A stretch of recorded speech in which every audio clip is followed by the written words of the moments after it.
Commander Hayton introducing Commander Ashtar. Hayton present. Greetings on this beauteous Sunday morn. With me today is Commander Ashtar.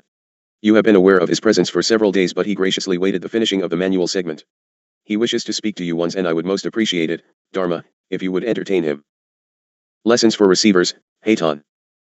Ones who receive from us of the higher frequencies frequently cannot relate to the fragmentation of ones of us. Ones will say, oh, well, the Hayton I receive from is a different aspect of the one from which Dharma receives. When we are ready to combine instructions or correspondence, there is no separation at all. Very often the thought format and wording is identical. If ones will not accept the sharing, then you can be sure there is trouble afoot. Either ones are holding to their own ego apartheid, or they fear their own messages might not be perfection. Ones who pronounce, on a regular basis, dates, hours, events in unbending detail, for general publication are ego-bound. Ones who speak naught but generalized gobbledygook and pour sweet syrup over the spectators are not always pronouncing the original thought projection of the sibber involved, but are cleaning it up to fit their human need and perception of that sibber, teacher. So be it. You must look to all facets for truth. If you pay attention, it matters not to you. Much truth comes forth. You must be insightful. We are here to participate in a most gargantuan task. There is no time left for even the consideration of building church houses and temples, as for instance. The only temples you will build are those underground facilities to save the vehicles of God's already built temples. God is perfectly capable of building and creating his own temples, and has done so, albeit the buildings get in great disrepair. If a receiver's ego cannot submit to obscurity, or hoards the lessons and messages unto one outlet for gain or personal commendation, that one is in error. You see, all can be separated in a most practical way through good business corporations. If one claims exclusivity, even if that one is exclusive, there is a gross problem, for that one is trying to keep another from seeking truth elsewhere. We of the higher realms will never declare one. We would never place such a burden on a human worker as receiver, nor would we deprive other searchers, who cannot procure a specific receiver's writings, the ability to find truth. Just suppose Hayton pronounces that Dharma is the only one. She would immediately be set up and murdered. Further, in view of her trustworthiness, she would finally go mad with the burden of such responsibility. That, dear ones, is left to a Christ who might choose to walk your plane. One who self-proclaims to be a Christ is unsound indeed and most foolish. I will tarry no longer, for I wish to have you receive of Ashtar you have many times in the past, and I want you to become comfortable and familiar with his energy, for he is critically involved otherwise, and we respect his time constraints. Thank you, Keela. ********. Commander Ashtar. Ashtar present. I trust you recognize me, as we are elder friends, you and I. I move most rapidly, so slow me up if need be, little sister. Let there be no discomfort on your part that things do not present the possibility of joint communique at the present time. I can function even more astutely by utilizing the same receiver as Commander Hayton. We work in total integration, and it is only in effort of your comfort we would separate input. It is not necessary, as information and instructions for the upcoming times will be sent forth from this sector of your planet. As regards this sector of your planet, I shall be experiencing alongside Aten, Sananda, and Hayton, as well as Corden, Soltech, and selected commanders, not to leave out Semjace, Asket, Leah, and the other ladies in our commands. I am not a bigot. We have no need to consider such things, for ours is a very well-balanced community within which we function. We have now finished the hookup of my circuit in your head, Dharma. I know you have undergone gross inconvenience in your human world. It is not your hearing which is so impaired, dear one, as it is the downloading of data from my computer-based data center. Sananda now has several who can and will work in total harmony as teams. I have not yet found such equality, and you have offered, Commander Imnu, and I have accepted. You see, on this plane, you know of that which you are capable. It is the earth density and insecurity of flesh manifestation that gives you cause to deny your abilities in full measure. I do not wish to burden you further with explanation, for you are in full knowledge, and I only give you the human input that you can relax about seeming dysfunction. You will be screened from conscious knowledge per our contract with you as a functioning human, so that you never be placed in jeopardy.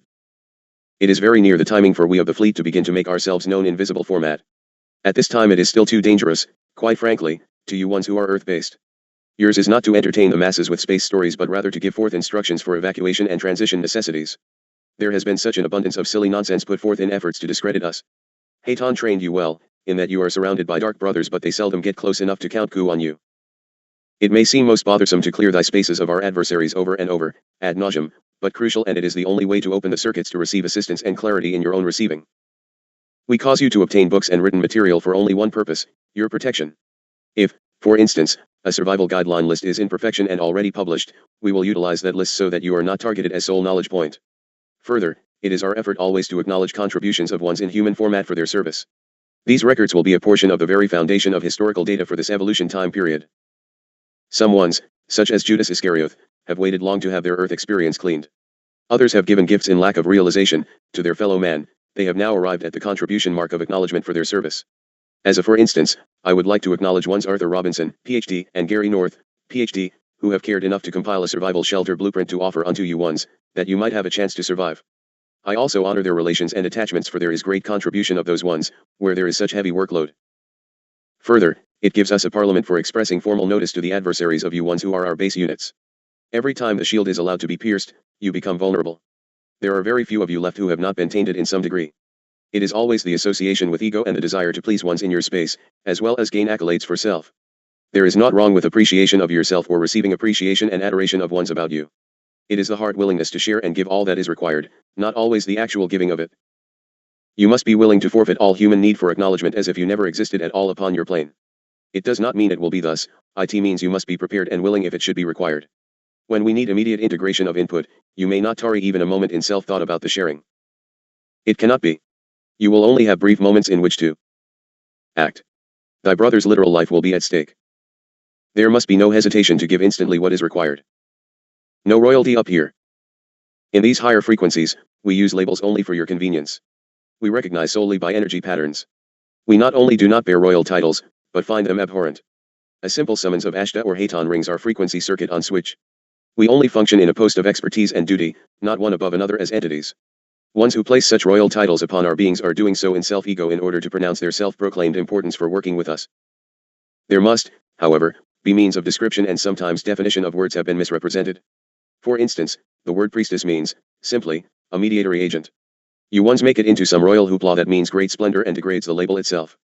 Commander is only a designation of function, not some high label of your type of pecking order. It designates an area of responsibility and a given segment of authority. No more and no less. Any energy that comes to you with such title as His Royal Omnipotent Highness, watch out. Further, take care that you don't swallow what thy fellow human tells you. Often labels are falsely placed by ones in power to cause you to denounce others. Sometimes, even I am referred to as Lord. That is a designation of master, teacher, or leader of prominent rank. You ones must have some method of identifying us, and you only have words with which to do so.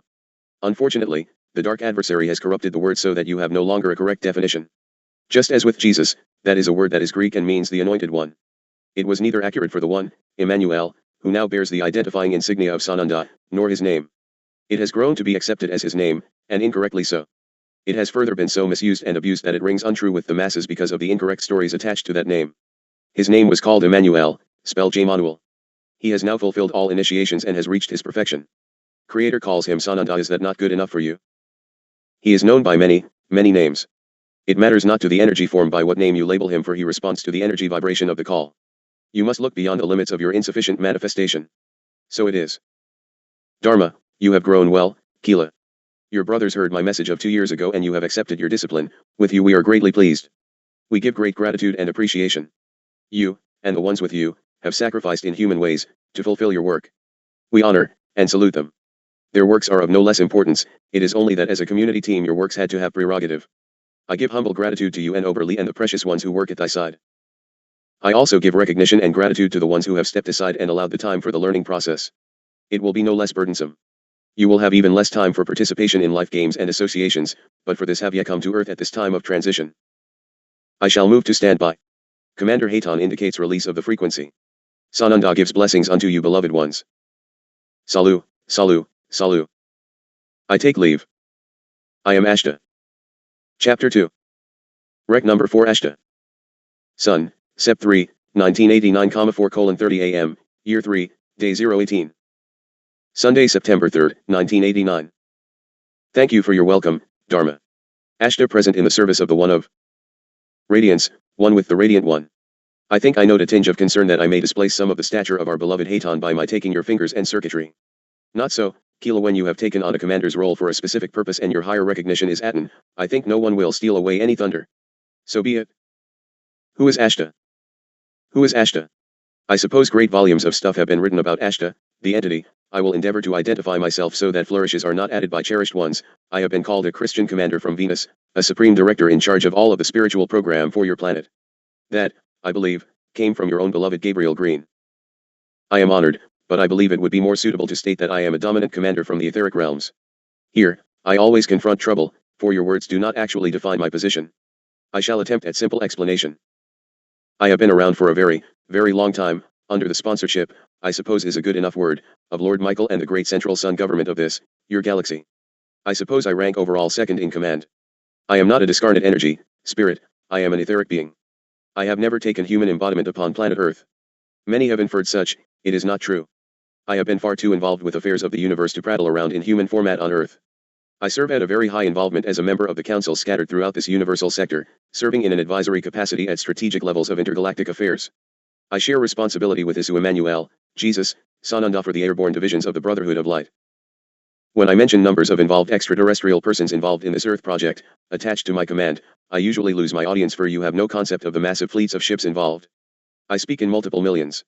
I, like my other compatriots who command massive fleets, am labeled for definition by the great central sun hierarchy, Ashtar, for that is the planet of my original manifestation. It is near your solar sister, Venus. The Christ teacher of this galaxy is my beloved commander-in-chief, and his word is my law. To him I have pledged my service. I am but a leader chosen by him to fulfill the program of light for Earth transition through the flight commands of the Great Brotherhood. Part of that mission is to return the Master to your planet and collect his brood, if you will. I commanded the ship which bore his soul energy to your place for his Earth experience some 2,000 years prior to present calendar. There is a great quantity of mystery, it appears, regarding my personal information.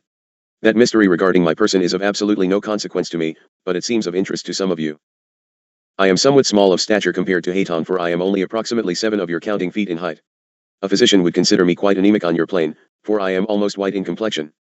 I am etheric, so I do not carry a dense format as do you of your density. I am human in conceptual form, pale of eyes, blue, of the Michael ray. Unlike Haton, I have hair upon my head, but in the etheric vision I probably might appear to have none.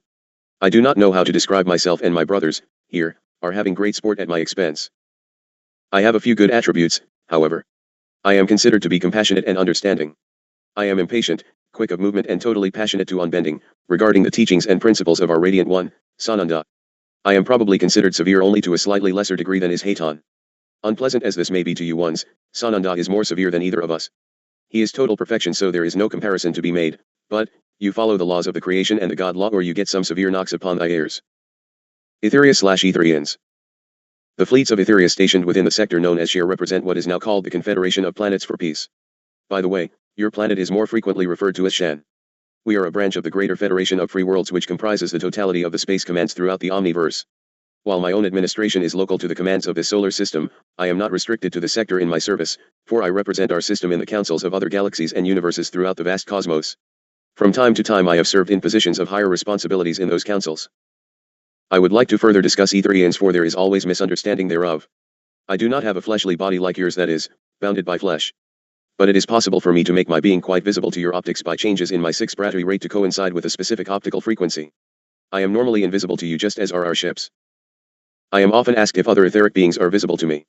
Yes, of course, for those who serve closest to me will have equal etheric vibration patterns. I do not have optical vision of them as you would recognize it, but yes, of course, I see them. I simply have evolved beyond the stage of physical and astral body form. Do not confuse etheric and astral. I will discuss this subject later. There is a great difference. I do not possess a physical casing of the dense type such as yours of Earth human. I am definitely etheric, as are all people on other planets in this solar system. Please hold that very close in your memory, all other planets in this solar system. However, this does not mean that we are invisible to each other as we are to you under normal circumstances, and as you evolve into higher dimensions you will retain recognizable forms. You have been so filled with lies that you no longer have concept of truth. We see each other and we live much as you do, but we do not have a dense physical casing which you possess. The benefits and comforts of this living are enormous. The compression and irritations of the fleshly envelope are most uncomfortable, I am told by my brothers who experienced there. Unless we choose to convert the vibrational frequency of our bodies, or anything else about us, to one which is visible to your optics, we remain invisible to your people. Highly evolved people, with a good psychic eye, as you might refer to it, can sometimes see us in vaporous form, although we may remain invisible to one in the same location.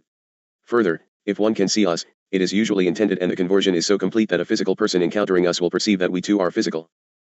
Dharma, it is most difficult to believe you put all mine brethren through this interrogation. Perhaps Haton trained you too well. Well, I wish you to be as informed as possible, so let us continue. We have all the elements you recognize from your planet and many, many more. The etheric form of these metals differs in atomic and molecular structure just as do we as beings, defined by the term etheric. For example, the distance between the nucleus and the orbiting electrons of the etheric iron nucleus substance, I effort at exampling something to which you can relate, is much greater than in iron as you know it on Earth.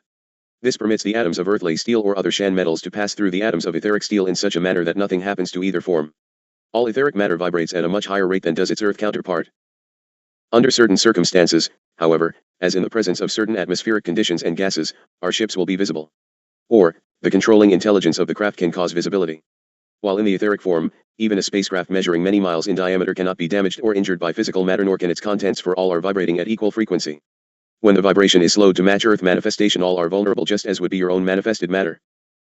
Normally our ships remain invisible in form for several reasons.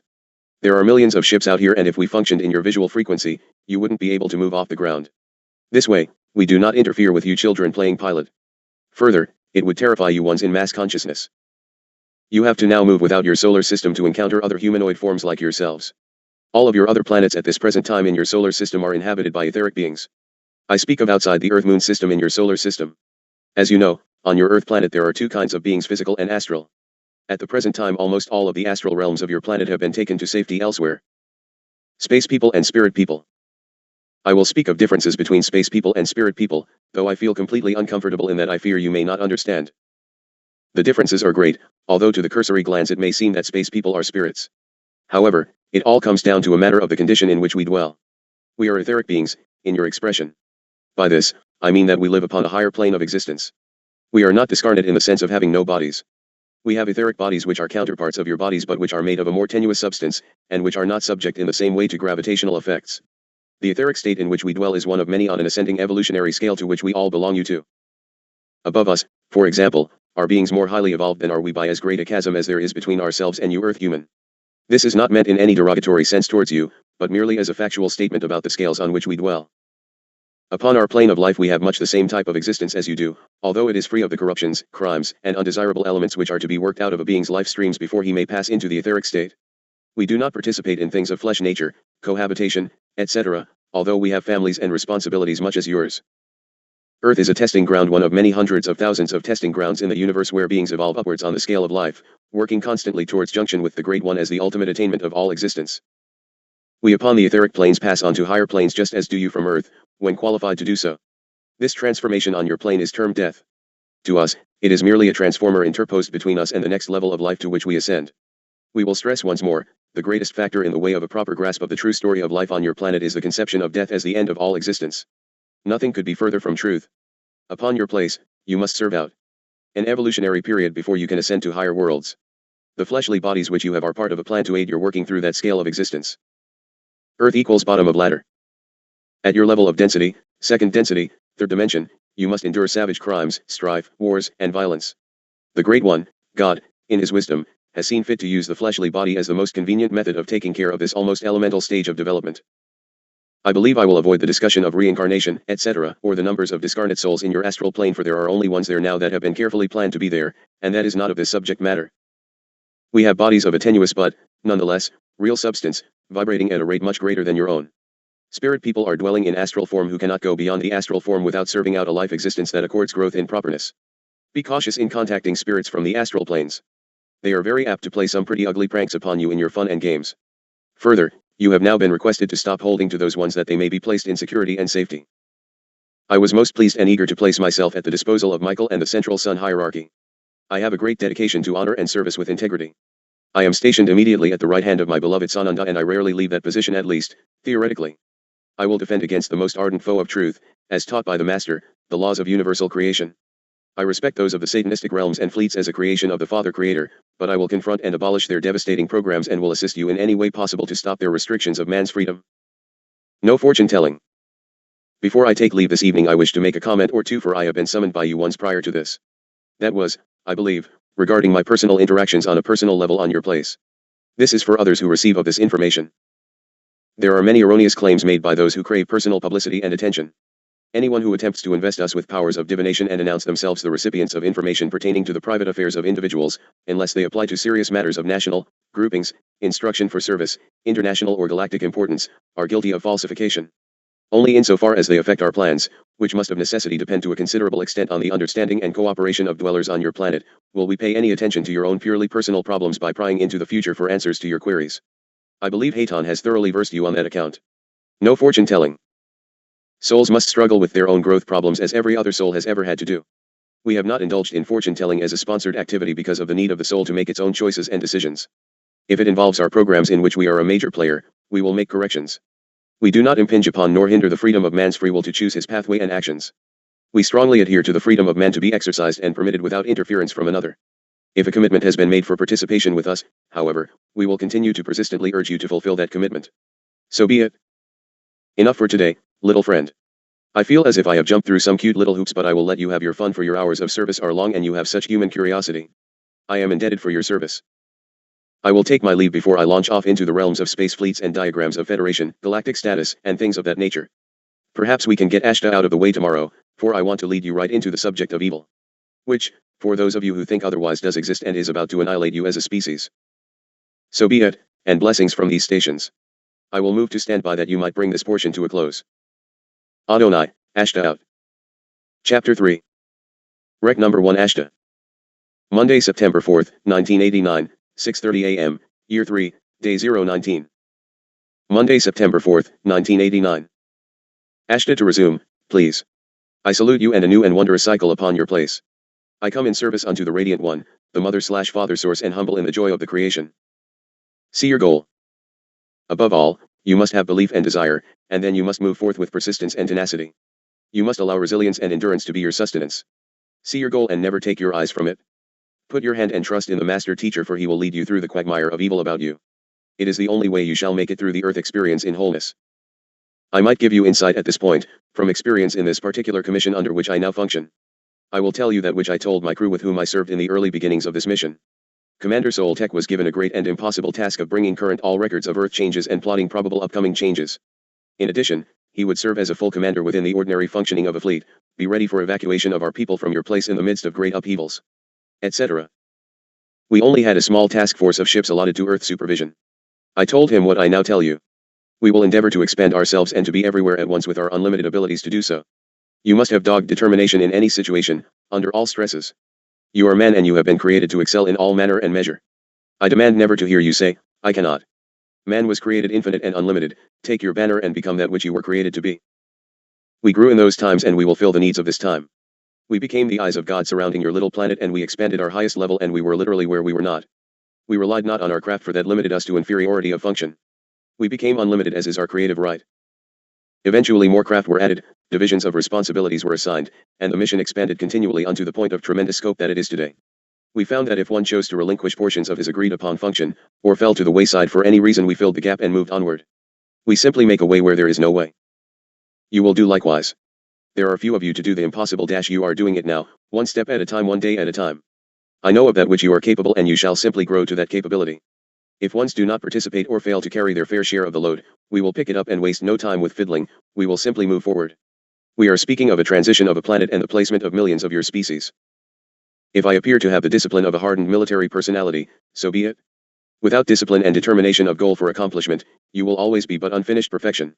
My eyes are always to total victory for the forces of light, the balance of the creation, and for the totality of God and the laws thereof. I allow much except I cannot. I will even accept I will not, but not graciously. Ye are not in my service to be rebellious nor seditious. My mission, dear friends, is to spiritually educate your backward planet and the ascension of your inhabitants through initiation and gathering of information designed for that purpose. There can be no separation of purpose, especially at this point of evolution.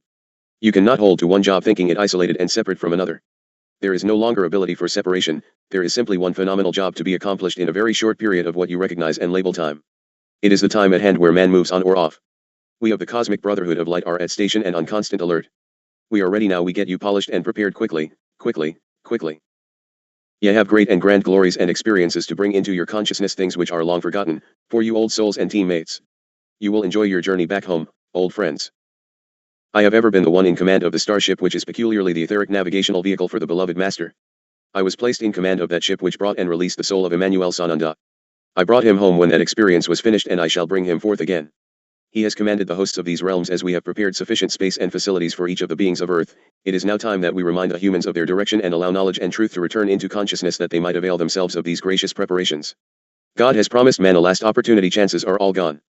Last lift-off opportunity. Aten is benevolent and generous but unbendingly just. I am interested in your spiritual status only as it relates to my mission and responsibility. If you choose to move with the Dark Brotherhood, so be it. Our job is to see to it that you are allowed to know the difference. If you deny the truth, 'tis of your own doing. The mission to be accomplished is the factor of import where we are concerned and not the quarreling over who thinks what and argues its bigoted thought patterns. I do not care if you function with us or do not. If, however, you are not willing to fill thy task, you will be moved aside. Indecision of personal entities will not be allowed to hinder the task of another to completion, for when one slows it impacts all others. That could be dealt with in the past. We are moving past the point of dallying while individuals make lingering decisions regarding placement, participation, etc. If you have forgotten your commitment, I suggest you be in the remembering or the removal of your body from our pathway. We have enormous boulders to surpass and crawl over. Do not leave your indecisive selves in the path to pull your brother down. All evil in the sight of God. Like all of my other brothers and sisters within the program of light, for lack of better definition, we are not to be worshipped or thought of as gods, any more than you can think of yourselves as gods. We are your comrades in the light of the radiant one of perfection, equal all, in the sight of the Creator, each with a job to be fulfilled, a mission to be completed. It is regrettable that there is a tremendous tendency of humanity to focus attention upon a messenger rather than upon the message. Do not dawdle upon who brings truth, pay attention to the truth. Do not grab up these manuals to see who brings what, snatch them quickly up onto your consciousness that you might learn truth and receive of your instructions. Let us build no more stupid churches of half-truths or total lies. Ye have paid enough for those errors. Overemphasis on personal revelation weakens the strength of the mission, which is geared to the spiritual growth of mankind, that he might find his placement.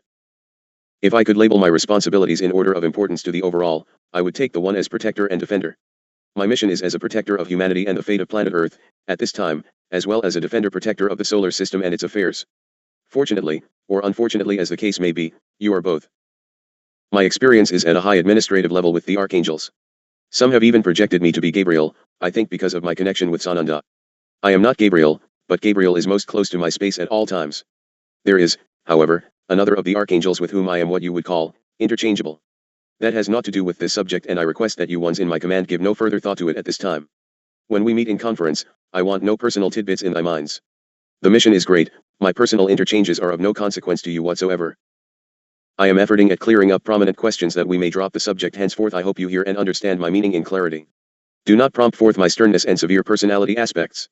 You are not on a current day, New Age romp through the metaphysical bookstore to play with your cards and sticks and crystals. I care not which colors you put upon your bodies, I care not if you put nothing upon your bodies. I suppose I prefer you cover yourself, for your brethren are so easily distracted by such garbage. Nothing new about spaceman. There is naught new about spacemen. Once we, were called angels. No more and no less. All through time man has heard the voice of God or of the angels. Today, there are ones, like Dharma, who hear the voice of spacemen. There is nothing strange or mystical about it.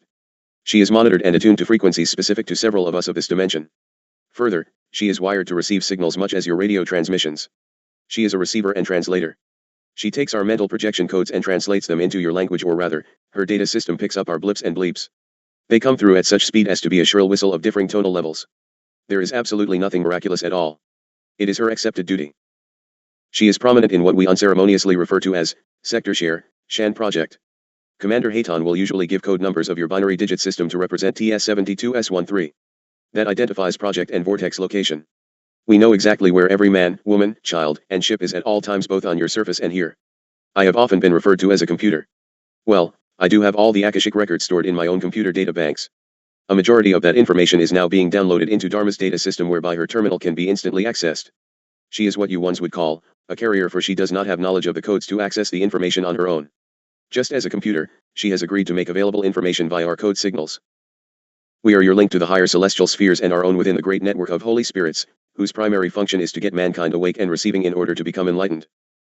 We are also given the responsibility of making sure your planet and dear ones, your country, remains in one piece until the physical universe as you know it, is transferred into ethereal form. We come from the divine source. Do not mistake us for any of the brotherhood of fallen angels who traverses the universal spaceways with defrocked Lucifer. Lucifer managed to annihilate his own namesake planet and the one, Maldek, in your own solar system. His are most tenacious and stalwart. Troops, you had better begin to get your shields in functioning order, for 'tis over your souls the battle is fought. You upon the orb who are of us have never tasted spiritual death, but you have experienced many physical passages. You are now on assignment, and it is time you each claim your command. You are sent forth as leaders, not tagalongs. Those who would be in your battalions cannot function and unify until you, the leaders, sent forth, get your own duffel bag packed and remember your marching orders. So be it. How many are you stopping?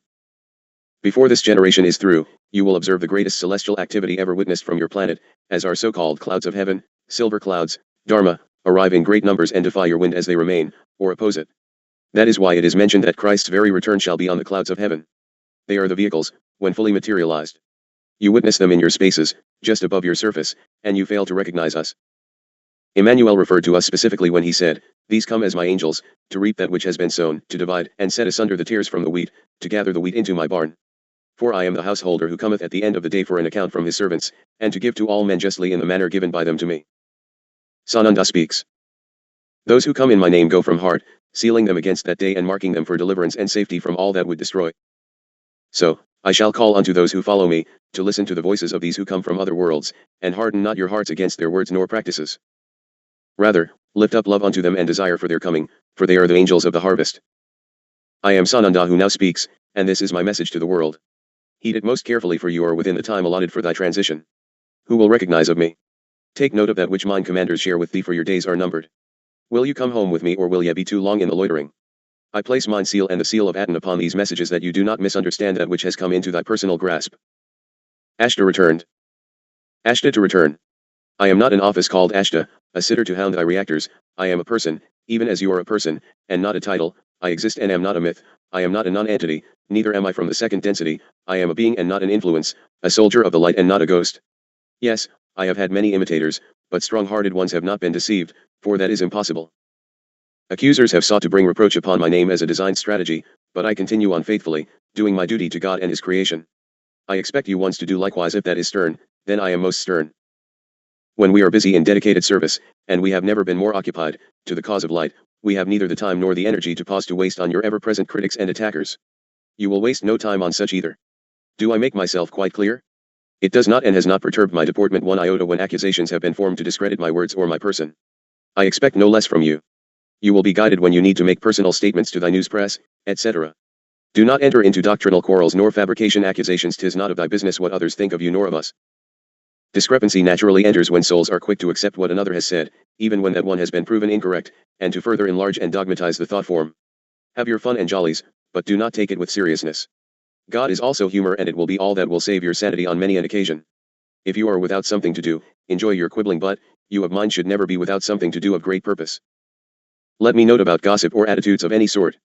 If the mind is closed upon a final version of a concept, without further personal research or openness to discussion, then any further explanation, clarification, or understanding is rendered unsuccessful. When a false crystallization has therefore taken place, those who would otherwise attempt a clarification simply withdraw until further growth takes place. Remember the beloved Dharma, get this one, though his own clearly understood his person, yet, ere the cock crowed thrice, did they deny him. Just the tiniest of reminders, dear heart. As ridiculous as it may sound that some would say, Ashta didn't and doesn't exist, you can readily understand the mountain of opposition this would conceal if it could be made believable. Well, and so it shall be. The genesis is that those who do not know me can be bent by every wind. Those who know me cannot be in the least swayed. To understand the truth of the teachings of the Master Christos teacher is to know the truth of thy brethren in the other dimensions. You cannot have of one without the other. Ponder it.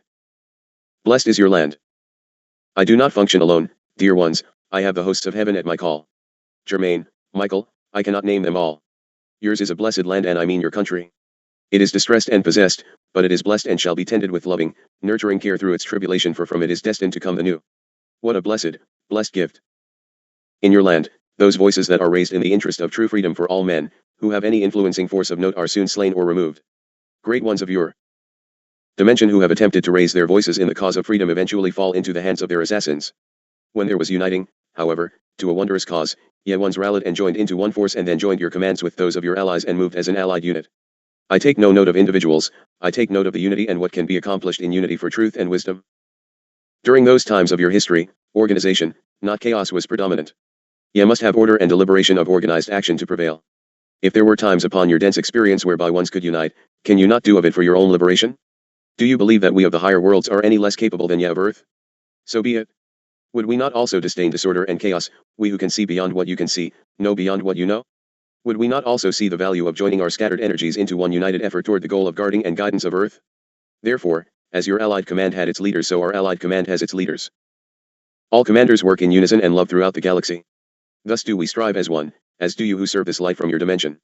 We are all one in purpose and unity for the incoming kingdom of God on Earth. I apologize for my vociferous response in abundance of words, which comes only from the abundance of my heart. I am abundantly proud of my commanders, and I am humbled to have them in my service.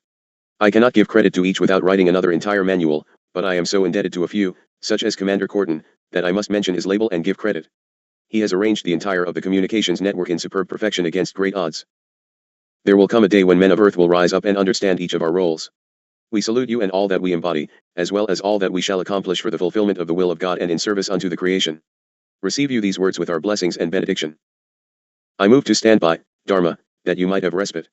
Thank you, Kila. To stand by. Ashta out. Chapter 4. Rec number 2 Ashta. Monday, September 4th, 1989, 10:30 a.m., Year 3, Day 019. Monday, September 4th, 1989. Ashta to resume, please. Annihilate your planet. You, as mortals, can only understand that which your fellow man can understand. Your job is basically to save yourselves from yourselves, and we are commissioned to bring you assistance. You play with toys which can now annihilate your planet in all manner of ways, from detonation chain reaction to thrusting yourselves into a different orbit and redefinement of your polar axis.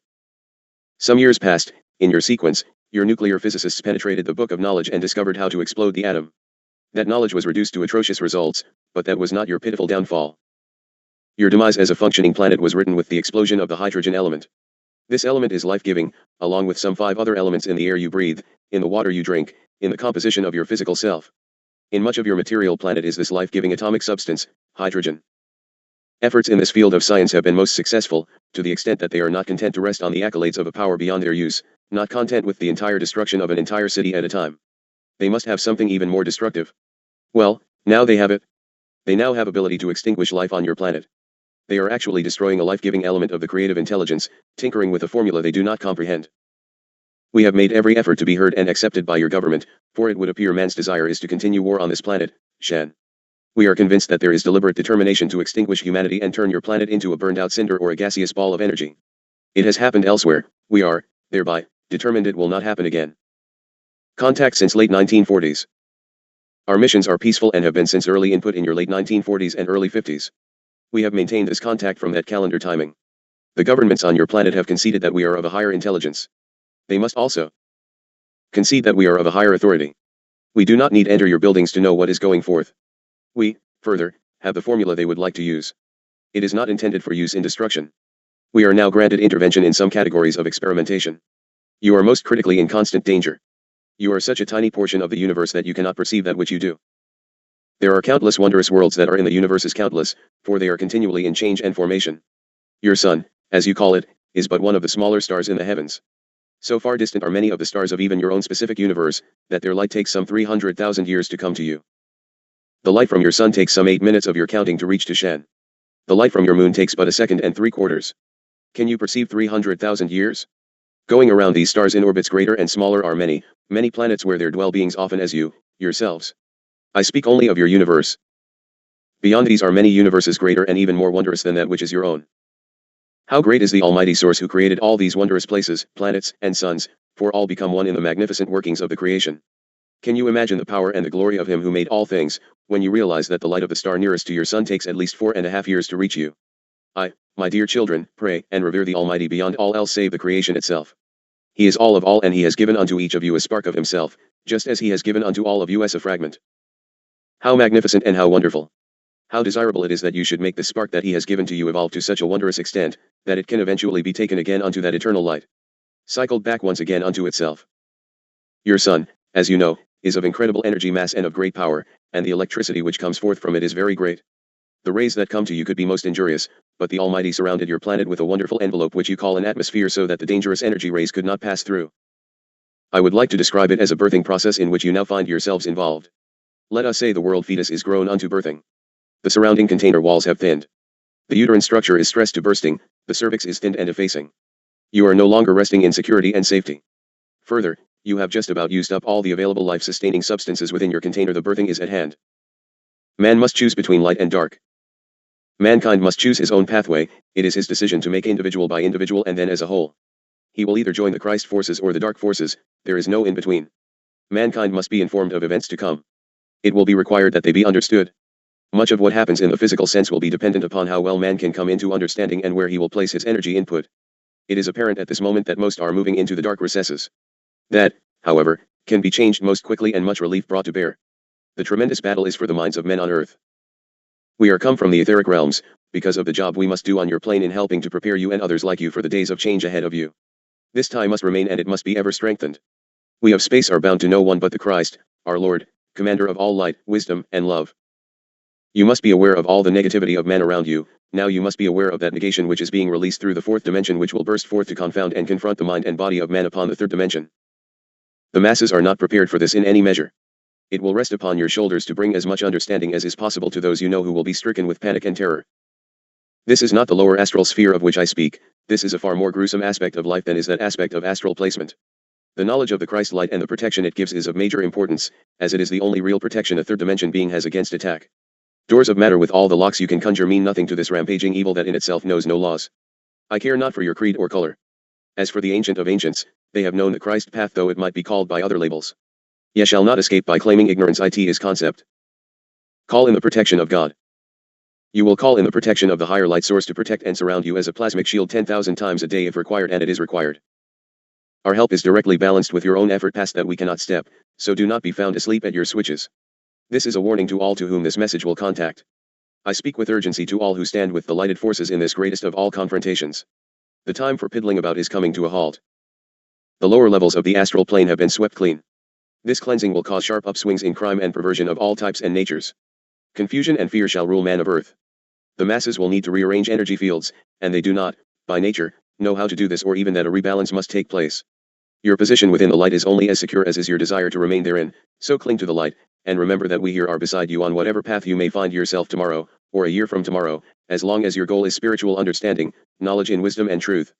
You must be in awareness of your higher self in order to reap the rewards of our participation. Millions will fail to recognize of their plight even after you have informed them. 'Tis their birthright of free will choice. Take the hands of those who ask, pass the ones who deny, and weep not for their choices but their own.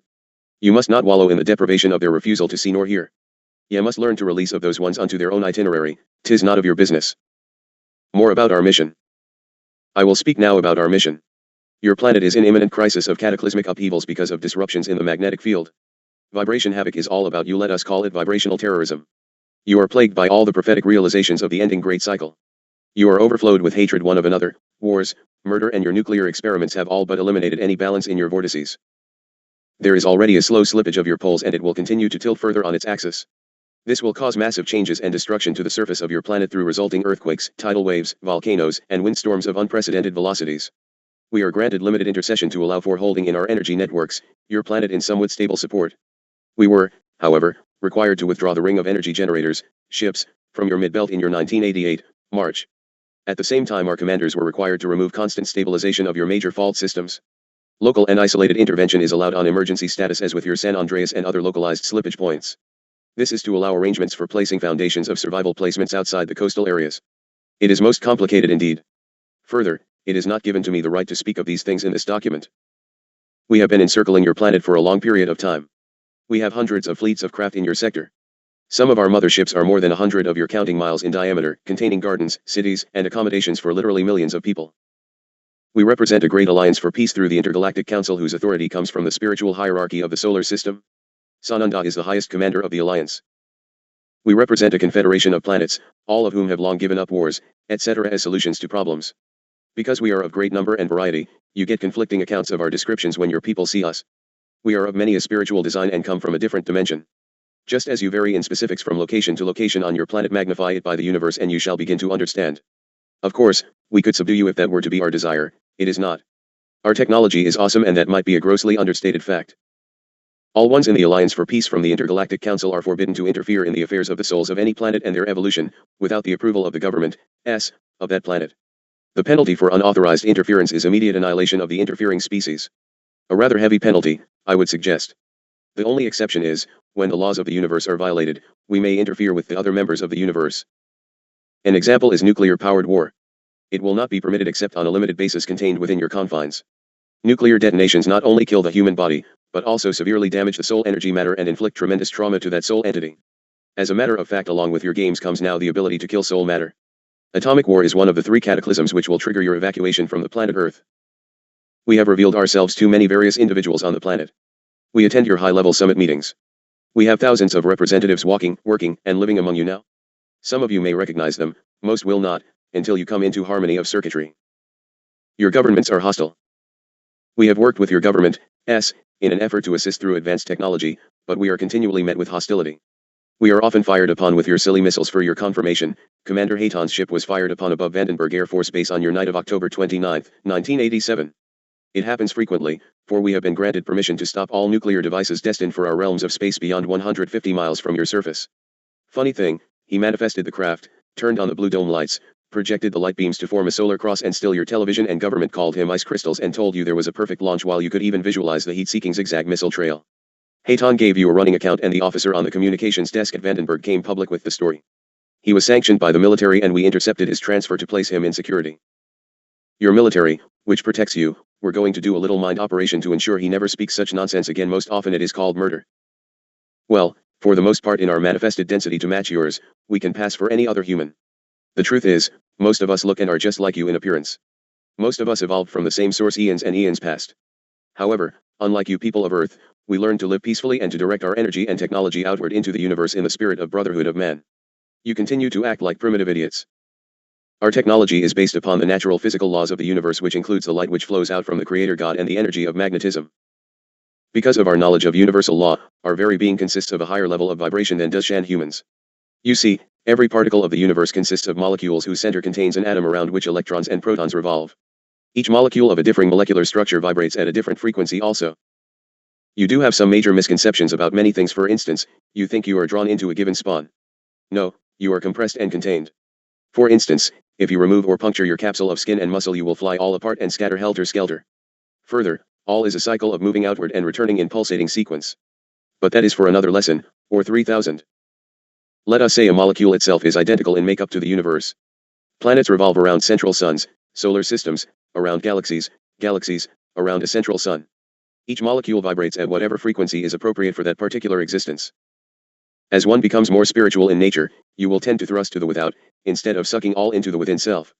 As this happens, the molecules of that being will vibrate at a tremendously higher rate of speed. As we know in our dimension, it is possible for these molecules to vibrate so rapidly that the frequency becomes naught but pure light. We depend totally upon the light from the source, the Creator, God, for our very existence. As to light and color frequency, I would make a point here. If you wish a red light, you might put over the light red filters or even a red bulb light source. Think of the polished diamond for a moment. As light, pure white or sunlight, any white light, reflects or refracts through and off the crystal surfaces, it is converted into color. The diamond changes not its color, the light of total purity, but is fractionated into color perceptions. You cannot pick it up, but you most surely can see it further. With proper instrumentation you can measure the frequency of the vibration. That, for instance, is not mystery or magic, it is physical law. Evacuation during cleansing. We have come forth to fulfill the destiny of this planet, which is to experience a short period of cleansing and then to usher in a new existence. We are here to lift off the surface, yes, and the inner world, during this period of cleansing, those souls who are walking in the light on earth and choose to move with us through the time of transition. The period of which I speak is imminent, even unto the midnight hour. I will speak of those changes in a moment, but first I will speak of the Dark Brotherhood. There are beings from the lower realms whom we refer to as the Destroyers. Evil is not given to create, but only to destroy. These ones must be avoided. I will speak at length later, regarding evil. I request a break, Dharma, and then I will take up the subject of earth changes and what you have to anticipate. It will be most familiar to you, little one, as I will give the identical speech I gave to you at the writing of Sipapu Odyssey some near 4 years ago, before you ever consciously heard of me or my brothers. Waters do flow rapidly under thine bridges, pay sharp attention lest you be swept away. Ashtar to stand by frequency. Salu. Chapter 5. Rec number 3 Ashtar. Monday, September 4, 1989, 1:38.m, Year 3, Day 019. Monday, September 4, 1989. Ashtar to resume, please. Evacuation. I see no point in changing perfection or rewriting that which is still accurate. However, since this equipment is not compatible with that upon which we first wrote this message of evacuation, I shall share it with you again. I will distract myself, Dharma, and allow you to pick it up from my monitors. We have millions of ships stationed in the skies above your planet, ready to instantly lift you off at the first warning of your planet's beginning to tilt on its axis. When this occurs, we have only a very short time segment in which we can lift you from the surface before great tidal waves will lash your coastlines. These waves can be as deep as 5 miles or more. They will subsequently cover much of your land masses. Your melting polar ice caps are contributing greatly to the unequal balance of the orb itself. Along with these changes there will be great earthquakes which will feed from one suture line, fault line, to the next to cause severe shifting of entire tectonic plates. As these splits and grindings occur, you will have massive volcanic eruptions over widespread areas of previously dormant cones. In portions near your nuclear testing grounds you will experience probably spillage of radioactive material into your atmosphere. You will also experience radiation leakage from your nuclear power plants as they are disrupted by land changes. Portions of your continents will split and sink, and in other areas this will cause thrusting upward of other masses.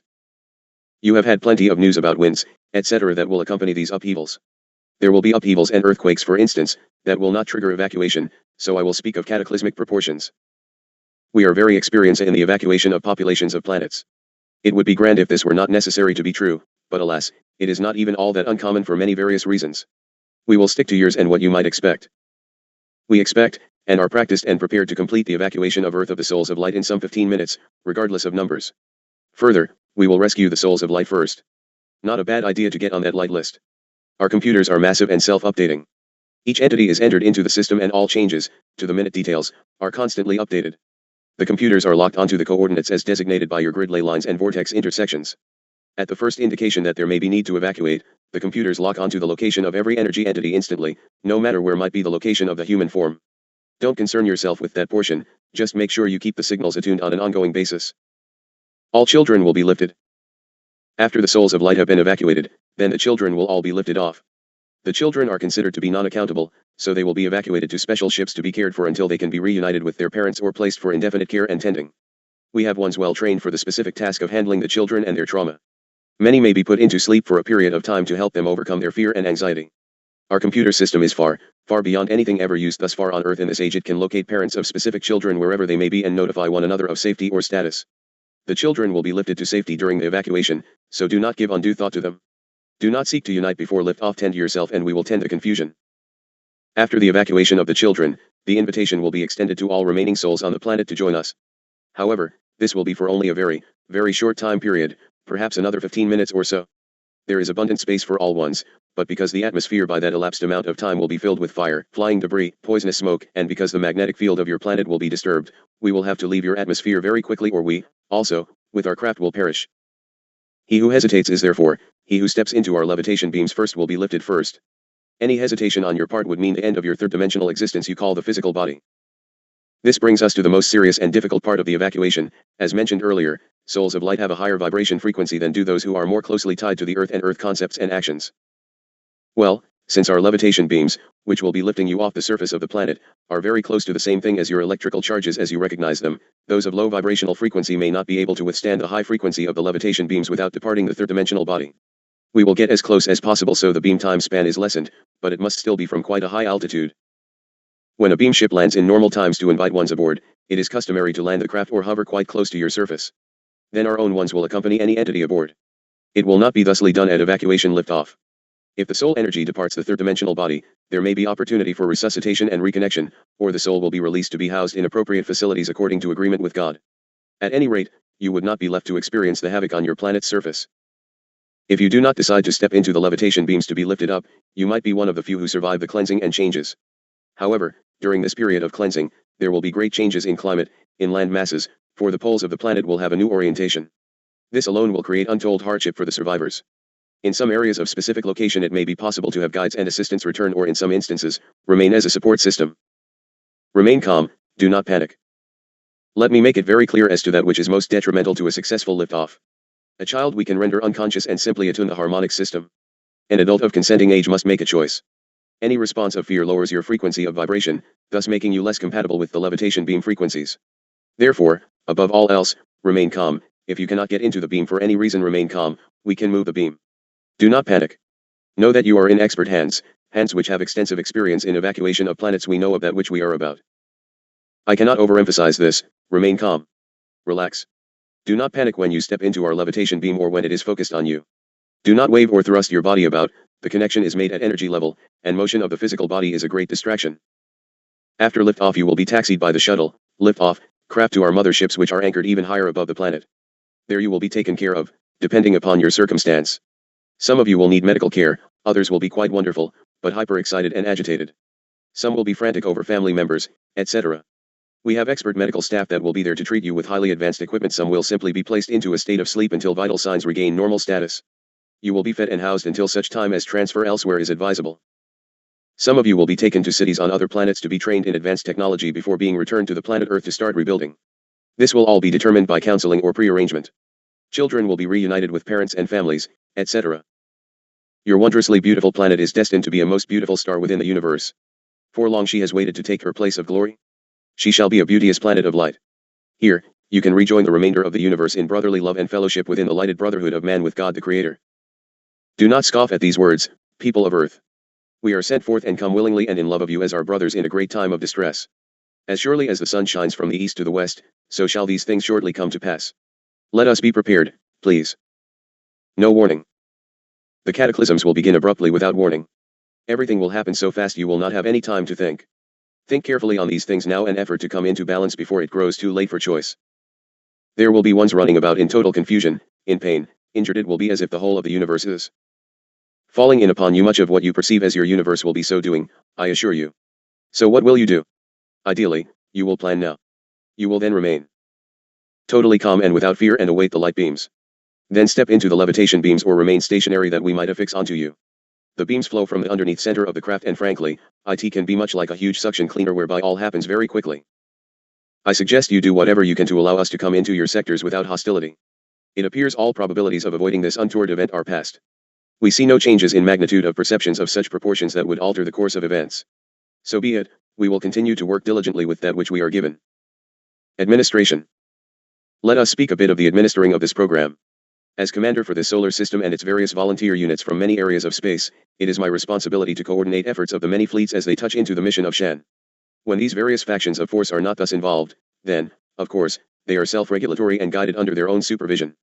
They only come under the jurisdiction of the Interplanetary Confederation if they are here on a specific assignment, correlated to the overall hierarchical mission to the planet. Let me assure you that I understand the doubts regarding credibility that is a superb success of our dark fragments causing ridicule and outrageous press.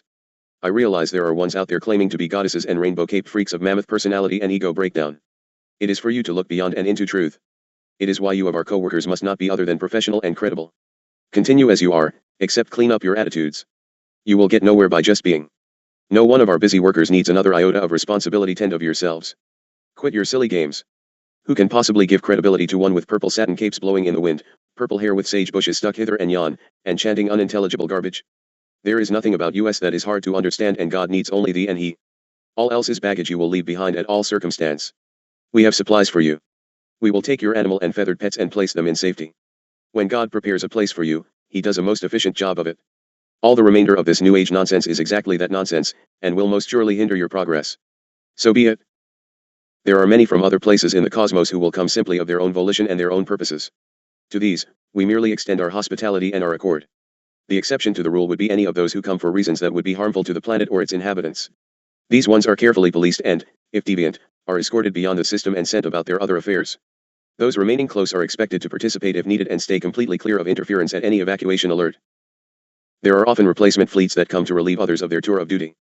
Some of our brothers have been on alert at Earth Station for a very, very long time and are weary and ready to return to their own homes. There is a continuing turnover of fleet participation in the many patrol units involved. Those tours of duty are not of an indefinite nature, but have a set period of time in which to begin and end, with others of relief coming to replace and rotate duty stations. Many of the assignments given to these many volunteer fleets are done on a need of circumstance basis. Earth-based ground units. Strong representative ground units necessitate the contacts in keeping with the frequencies of the fleet and its representative. Thus, one representative will primarily always be in contact with its own interstellar command, even though the crew may be replaced occasionally, but always by their own members. There are other Earth-based personnel who are representatives at large, who may make contact and be at the disposal of any command units in the area. For instance, if there is need for communications in the sector, Dharma would respond instantly.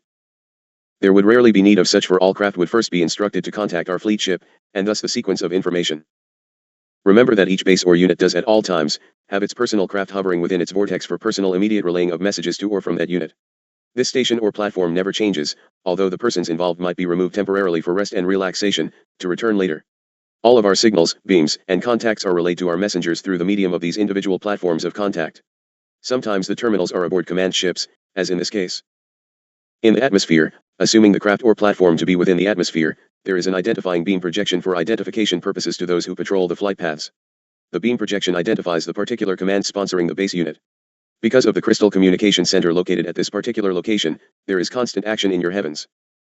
If I have need for additional support units for any reason, I can reach further out for assistance to the Federation and I will be sent whatever assistance is necessary. Evil. Enough of that. I also feel you know of my devotion to the master teacher and that Earth is going to have to find balance for survival of a species. To understand the light forces you must understand the evil forces. I do not speak of good versus bad, I refer to evil versus godness. For those of you who have twiddled about and have come up with the notion that there is no such thing as evil, I assure you that you are incorrect in your assumption. I am going to do a brief dissertation of evil and its presence and then, Oberly, I request that the lessons given prior to this on that subject be integrated within this journal. There are those who come who are not from our allegiance and who have no part in it. They come as observers and for their own ends. They are often highly scientific geniuses and their material to their contacts can be highly impressive indeed, almost always is most impressive. However, beware, for it comes with a most expensive price tag. They have come for the purpose of collecting data for their own personal ends and not to give of themselves for the good of the planet. They care little for your spiritual advancement, they care very little about you one way or another. You represent a curiosity of primitive life form. These ones are not considered portions of the dark forces, which is another allegiance, but are simply a neutral force when it comes to assistance to Earthman in higher principles and laws contributing to his soul growth.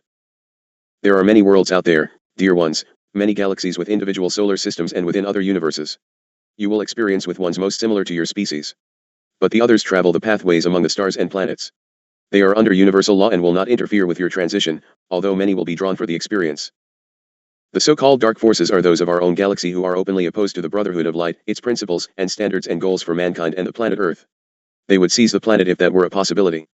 They would bring it under control for their own purposes, which would destroy the freedom of man. The bands of renegades that patrol the terrestrial realms are immediately dispatched to their proper level when overtaken in trespassing activities. The fleets of the heavenly commands are prompt to transport such intruders on their way elsewhere. It is on your plane in your octave wherein the enemy must be met and dealt with from a physical standpoint. There are dark forces who are evil in their intent. We maintain very close surveillance of them. Most have been removed from the Earth atmosphere, but there will be a great redistribution of dark energies as this planet shuts down activities, so we have an enforced truce. I am most troubled by those ones who seem convinced that there is no such thing as evil. It seems this reasoning goes along with the idea that God is somehow dead and that Satan is some kind of false myth. Brothers, a rule of thumb, anything which deliberately hurts and hinders another individual is evil, and when it is willfully and maliciously designed to do so, it is even more evil. We of the Federation surround and defend the Earth as much as is possible, but you have all you need right on board to destroy you in total. Just as Sananda has a fleet, so does the Satanian Empire. Watch closely as you contact any of these space brothers. A positive man will always quickly identify himself and broadcast thoughts of light and goodwill. You will know that this is God-lighted man. A Satanian will not identify himself in a satisfactory manner, or not at all. He, further, will flee if one directs light at him and demands he depart. Never approach a craft until you are sure that it is man's. Always use the light in your greeting. Man will welcome it. A Satanian will remove himself from a greeting in the light. Further, you will not be taken by force by either side. It is up to you to accept or deny. The agreement is usually made on a much higher dimension than at pickup point. Refuse to go in the name of the light and you will be left alone. It is a law which is not broken. I am not going to give you descriptions of craft of which to beware, for as you move close to the transition there are ones from galaxies far distant from Earth whose ships are quite different. Most of the lighted galactic ships are spherical in shape and easily identified. Most of Haton's command of Pleiades and almost all of my immediate command ships have brilliant rotating red, green, yellow, and white lights. We are easily identified at night, for we station between you and orbiting stars and planets that we have constant surveillance. Most will appear no different than a star. We effort at showing our presence to our Earth-based workers for confirmation of our presence. We will soon be moving into your visible consciousness. Enough for today, Dharma. You are weary, for you have moved at this pace for several weeks now, and we must not have short circuits and burn out. Go in peace and renew, for we have much to accomplish. In appreciation and love I salute you, Kila. Adonai Ashta to stand by out. Chapter 6. Rec number 1 Ashta. Tuesday, September 5, 1989, 6:45 Year 3, Day 020. Tuesday, September 5, 1989. Ashta present and ready to resume. Thank you.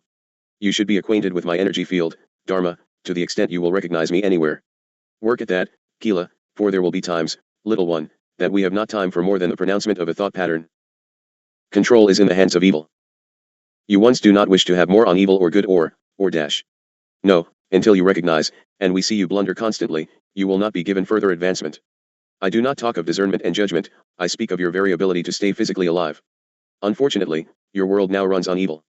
Evil power, control, and public enslavement to their whims. There are many, many ways to produce slavery, friends. You want free energy. When do we just get on with the free energy? You have free energy. You have the secrets. Why do you think you are in such trouble? The slaves don't have the free energy of primitive format that the enslavers hold, but nonetheless, it is around for the use of the big boys. Open your eyes. Well, what about the drug wars in Colombia? What about them? I ask you, you have had days to ponder that since Hayton gave you 2 journals on the subject of control.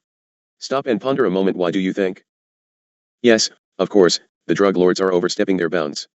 Further, there is so much money at stake that it must be confined lest the drug half of the cartels bury the simple money cartel. It is all a gigantic effort to bring the Mavericks under control. Why do you think a major drug lord would give world petition to the US to stop using his product? Why do you think the US has moved in military equipment? Of course, we knew that you knew. Bargain with one big lord against another, work out business contracts, and snuff out the opposition. Go home, tell the people all is well, drug war under surrender and other lies of top echelon stupidity, and the public eats it up like candy. Meanwhile, you have had the major distraction while all else nasty goes on, and you have now worked out the most favorable of all arrangements for the open production of qualified drugs. Oh, it will be hidden in the disguise of subsidies to the farmers, etc., to not raise drug-producing plants or, let them grow them, the government will purchase and destroy. The latter is the way it will go anyway. I do mean your government, however, not Colombia's or another's. You will pay for it to be handled most legally. You see, you have to bring the top-level crime heads in on the plan. Under offer to rid them of competition, they just take on a bigger, nastier partner with no competition. Make a big example and splash in the press, and life goes on in a stepped-up manner. The bankers and thus, your puppet governors, can go right on in the comfort and realization that the funds will funnel right back into the banks, be labeled impurity, and then they have made one more coup against you ever digging out of your mess. The next fraud. Further, they are getting ready to project the following type of fraud upon you. They will finally come out with, to get the AIDS and drug problems under control, Mr. America, we will control these drugs we are paying for and take dealers off the streets. We will become the dealers, give drugs out in measured amounts for a great cost reduction, or free to those who really want to clean up their act, give the users new and separate needles, contaminated with selected contaminants such as the AIDS virus, set up rehab programs whereby the rehab EES are wiped away, one way or another. Then they will announce that it didn't work, but look how hard we tried and see how much of your money we spent on it. The new drug kingpin in Washington will be denounced. He would be prepared for that, denounced, but far richer for the experience, and you are farther in the pits. Oh, it will just sort of die like everything else in the press air. Whatever happened to old what's his name, I wonder? It will not die, however, until they have all your public's defensive gear turned over and you cannot rise up against the real culprits. Crime will continue to sweep your lands like you cannot conceive, and you will have the new and controlled total chaos. For now, you will have just ensured that crime will run rampant. There will be less money available, you will be in a depression, prearranged, and you will also be in handcuffs. You will have more addicts creating all types of crime to garner funds for their habits, and it will not be available. Oh yes, you have it all set up for the destruction of your world. Meanwhile, the masters go right on planning annihilation, yours, while they finish off their escape routes and safety havens. Further, meanwhile all of you sit and look at the big hoopla and wonder, what in the world are they doing now? They perform their dismemberment of you once right before your eyes, somehow deaden your senses and have you pleading for more. Take our money, take our guns, take our, control our, there should be a law, and yes, we will vote that one in. So be it, you are running on empty, beloved ones of earth, on the very dregs and fumes. The only way to fight it is to not fight it. Fit in, and allow yourselves the non-attention so that they think what they give to help you build your little old businesses, which they think they will garner anyway, is doing just that. You see, brothers, it doesn't matter in the end. The house of cards will fall, then you are in real trouble, and at some point along here they overstep their cosmic bounds and the world comes down. Then, we still have our base operators and basic installations begun, and of course you all live happily ever after. A perceived eternity, however, after. Oh, you thought Ashtar got off the old subject of evil? Oh no, he didn't. The above is the ultimate in evil. Now as to free energy, etc. Do you not think that by the time the big evil players get through dumping on ones like Ponce Fleischmann, discounting Nikola Tesla, again, that there will be quite a few brethren looking for a home and a quiet laboratory, sans news press entertainment, to do their work? They didn't understand about security, they only understood being the first ones there with their names in the media and do all this good for the masses. I request herein, that every copy in the hands of any of you of your emblem newsletter be copied and given into Dharma's hands. A lot of work has already been accomplished. Paul will have the resource stashed. Thank you. You have been advanced a grade. Yes, brothers, you have felt a change or integration of command. It is not exactly like that, it is that you are far enough along in your training and in the world situation that I am going to be predominantly stationed within your sector vortex actually.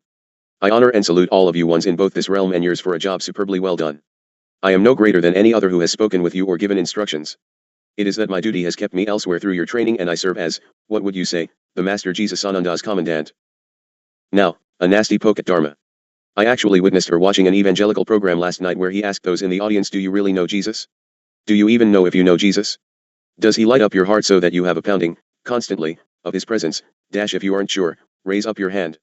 Little Turkey raised her hand. 25 wet noodle blasts to you, Dharma. If all you do is stay on your knees, the world can never get up off its knees. I think I will embolden that, if all you do is stay on your knees, the world can never get up off its knees. So be it and Selah, Amen. Aho. Just because that one laid a heavy trip on you about Simon Peter, get off it, Dharma. As a matter of fact, Peter did not deny Christ Jesus Emmanuel. He was terrified for his own life substance. There is a major difference.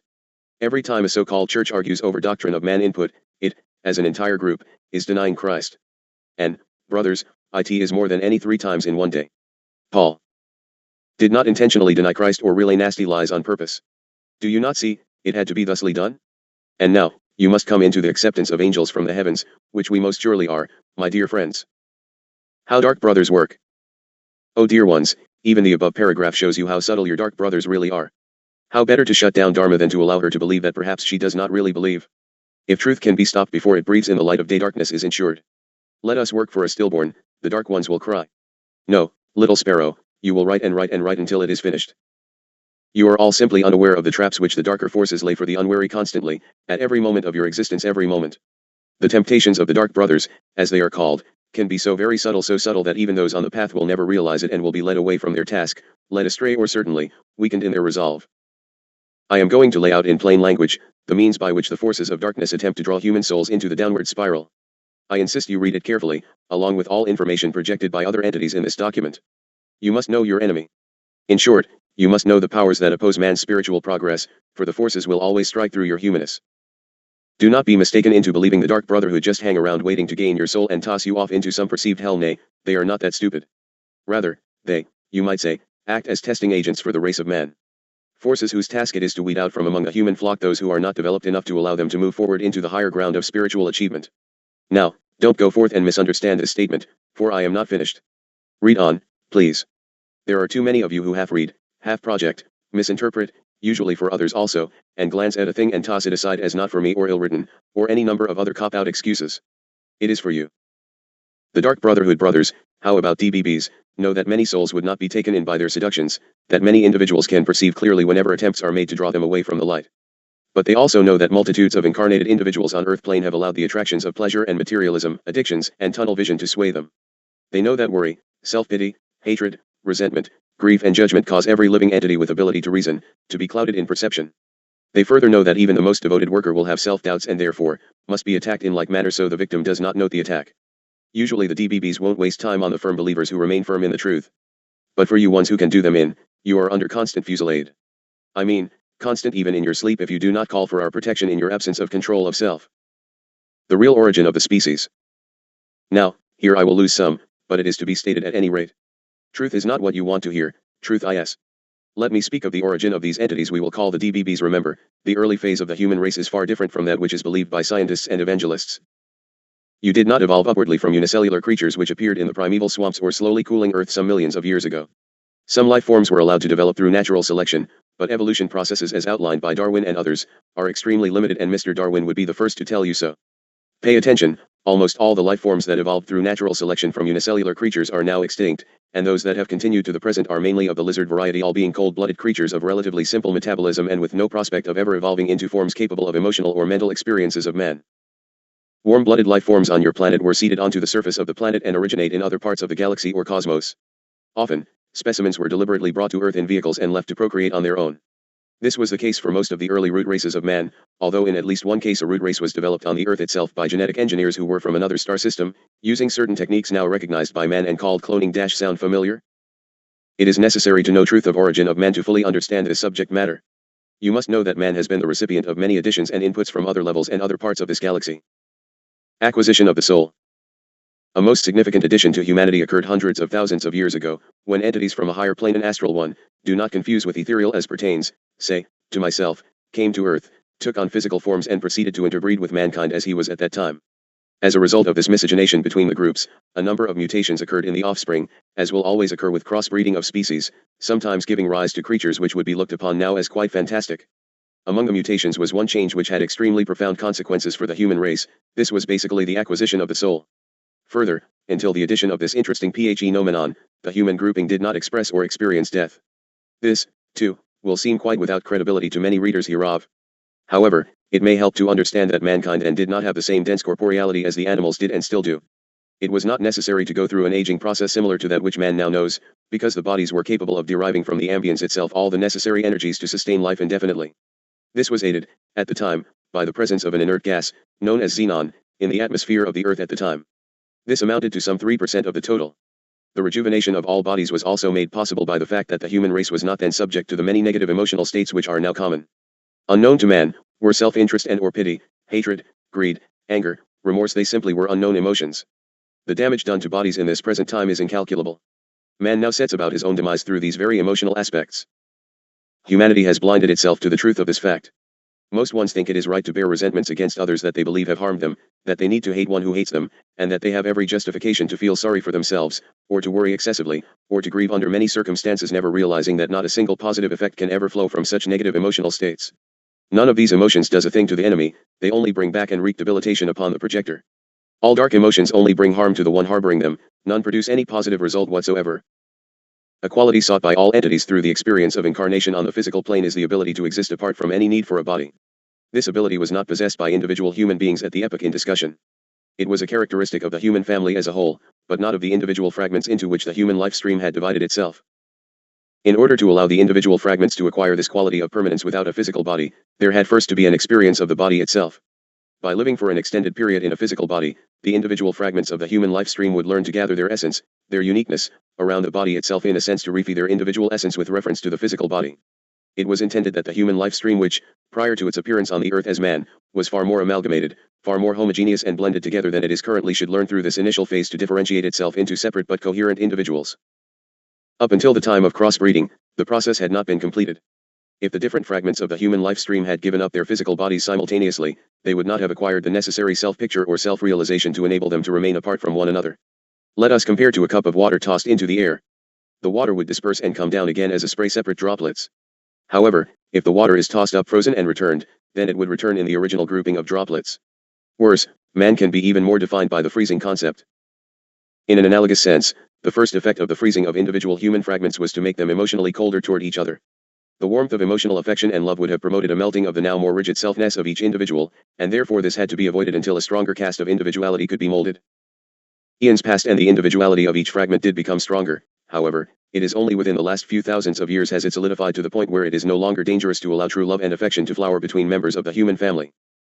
This is why the major teaching of the most recent way showers, including beloved Emmanuel Jesus of Nazareth, has been that of love for all. So, how did the freezing of individual fragments occur? It is this process which was been called the gift of the soul. Dharma, let us take a break, please, as this will require a couple of long sessions. Thank you. Ashtar to stand by. Salut. Out. Chapter 7. Rec number 2 Ashtar. Tuesday, September 5, 1989, 11:05 a.m., Year 3, Day 020. Tuesday, September 5, 1989. I am here also, Dharma. Let us move on, please. Ashtar present to continue. On with the origin of man. When the crossbreeding between Earth humans and other human groups produced offspring with a parent from each group, the offspring all had the one capability which humans at that time lacked. They had the facility of remaining focused and individualized without the aid of the physical body. This emanated from the entities which ensouled the offspring, not being a part of the human life stream as such, but rather were beings from another star system that had asked for and received permission to incarnate on the Earth through the mutant bodies that were then created. I do not understand why there is such reluctance to accept truth. Is it not that your continued effort is to again be a portion and one with God? Why is it so unacceptable to believe that God conceived you rather than molding you from a handful of mud? Could you not more easily grow from God's source than from dirt? Little ones of Earth, you have such a long journey into knowledge. Reincarnation begins. Let me now explain a decision which was then made and undertaken as action by the guides of the human life stream. There would be allowed a speeding up of the individualizing process for human beings, to bring them quickly to the point where they could exist apart and separate from their physical bodies. One of the reasons was to allow the beginning of the reincarnational scheme, in which human entities would live repeated lives in different bodies and would sojourn in the astral realms between earthly lives. However, until each human entity became capable of retaining a separate existence apart from the physical body, without allowing itself to be drawn back and absorbed by the life stream as a whole, it was not possible to allow the death experience to begin. Then, of course, without death, rebirth into the physical level could not take place. The reason for the death/rebirth pattern was related to the various effects which each astral group was having upon mankind, both during and after the interbreeding. I would certainly far rather I be grown from God than from a one-celled fish or serpent, or even an ape, for goodness sakes. What is the matter with you humans who do not use that wondrous brain gifted you from all of this God plan? These entities were of many levels in terms of their understanding of the cosmic laws, and some of them were extremely base in vibration, motivated solely by selfish concerns. These latter proceeded to teach to the more innocent human group many techniques relating to the manipulation of others, hypnotism, and selfish pursuits, so that the original purity of mankind rapidly became debased. You had the best teachers and integrators of all experience Lucifer's bands of hoodlums. Improving the breed. These latter ones proceeded in all haste to teach to the more innocent and ignorant the ways of satanic culmination. It was recognized by humanity's guides that the only way to short-circuit this downward spiral which had been initiated by the astral group was to cut off the physical lives of mankind through a death process, to take them into the astral realms for higher teachings and a purging away of the dross of the dense selfishness and materialism resulting from the physical existence just concluded. Then, arrange rebirth in the physical plane with the loss of memory regarding prior experience of life stream. Once the decision was made and taken, it remained to decide how the necessary additional individuating force could be applied to mankind. Because of the part which the fallen astral entities had played in the temptation of man, it was decided that a portion of each of the ones who had engineered the debauchery would be removed from them, and then distributed among all of the human beings in proportions which were just sufficient to allow each human entity to hold itself together as an independent unit. Although this distribution did succeed in bolstering the self-picture of humans to the necessary degree, it also had a negative effect. By incorporating into each human being a small part of one of the fallen beings, there was planted in each human a seed of negativity that could, unless purified and cleansed, lead to a downward spiral for that human entity. Can you begin to relate to the inbred unbalance of the fallen energies as to quantity of presence? The plan was explained fully to the human group before it was implemented, and all human entities agreed. It was promised that, in order to compensate for the addition of the negative seeds to mankind, other members of the astral group, ones that had not taken part in the crossbreeding, would act as guides and guardians for human beings up until the end of the specified reincarnational arrangement. Once beginning the cycle of experiences would be somewhat locked into the cycle of the entire cycling upon a single planet. It is only recently, so to speak, that ones of you who have passed on into the higher evolved dimensions of ethereal progression have volunteered to return to the cycle of experience to bring transition to the human life forms. Enter the Dark Brotherhood. Among the astral beings whose vibrations were particularly low were several that could not be fragmented in the manner just described.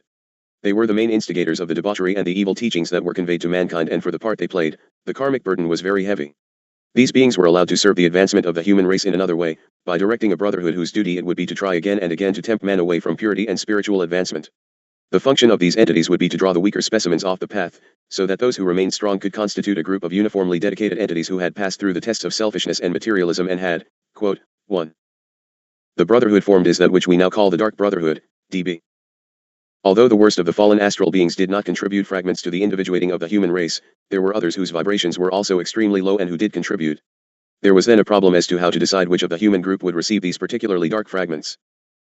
It was realized that any who allowed such darkness into themselves ran a greater risk of failure because of the darkness within. Therefore, it was decided that those who volunteered to accept these darkest fragments would be helped in two ways. 1. They would also receive a fragment from one of the astral beings who had not fallen and who had remained pure, and 2. They would be given special help throughout their series of incarnations. I hope I am not taking away all your fun and mystery. There are still human beings on the earth, right now, who were these special volunteers. Recognize anyone. They are generally those who appear to have more essence or spirit than others. Often they are responsible for the greatest good but, also for the greatest evil. Some among them lost the battle which they had assumed and became the worst of men. Others succeeded and became the best. The Black Brotherhood, BB, drew its members mainly from the astral entities who had fallen, but some of them are souls who were originally human, who had received the powerful dark fragments along with the light, and who had allowed the temptations of flesh existence, materialism, and selfishness to draw them into the downward spiral which could only be halted at death of the human physical body, followed by recleansing on the astral planes of learning. They carried enough unified essence, as a result of the extra contributions, to remain individualized even in the very difficult vibrations where the Dark Brotherhood brothers are confined, an environment in which most human souls could not be sustained. I will speak of the confinement of the Dark Brotherhood brothers next. Where are they? In the astral realms are found many regions which are distinct one from the other. Some overflow with light and warmth of spiritual wisdom, others are completely permeated by darkness and despair, along with hatred and desires for revenge. The latter regions are relatively small and are locations where the basest and coarsest souls and entities are either drawn or specifically confined. Bad news, human brothers, the darker levels are akin to the earth plane in vibration. Because of this vibrational similarity, the influence of the dark inhabitants upon those in incarnation on the earth is particularly strong.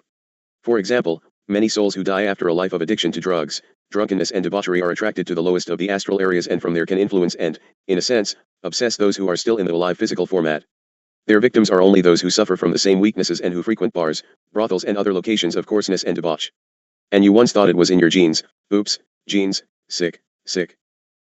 The discarnate souls attach themselves to their victims from the astral side and are enabled to participate vicariously in the old habits by urging these unfortunates to indulge as they also had once done. Beyond a given point you can be completely possessed and therefore forfeit any control over yourselves. Do you see, perhaps, why we plead, preach, and insist on moderation in all activities and intake? You can become a helpless pawn in the clutches of the satanic demons in drunkenness, etc.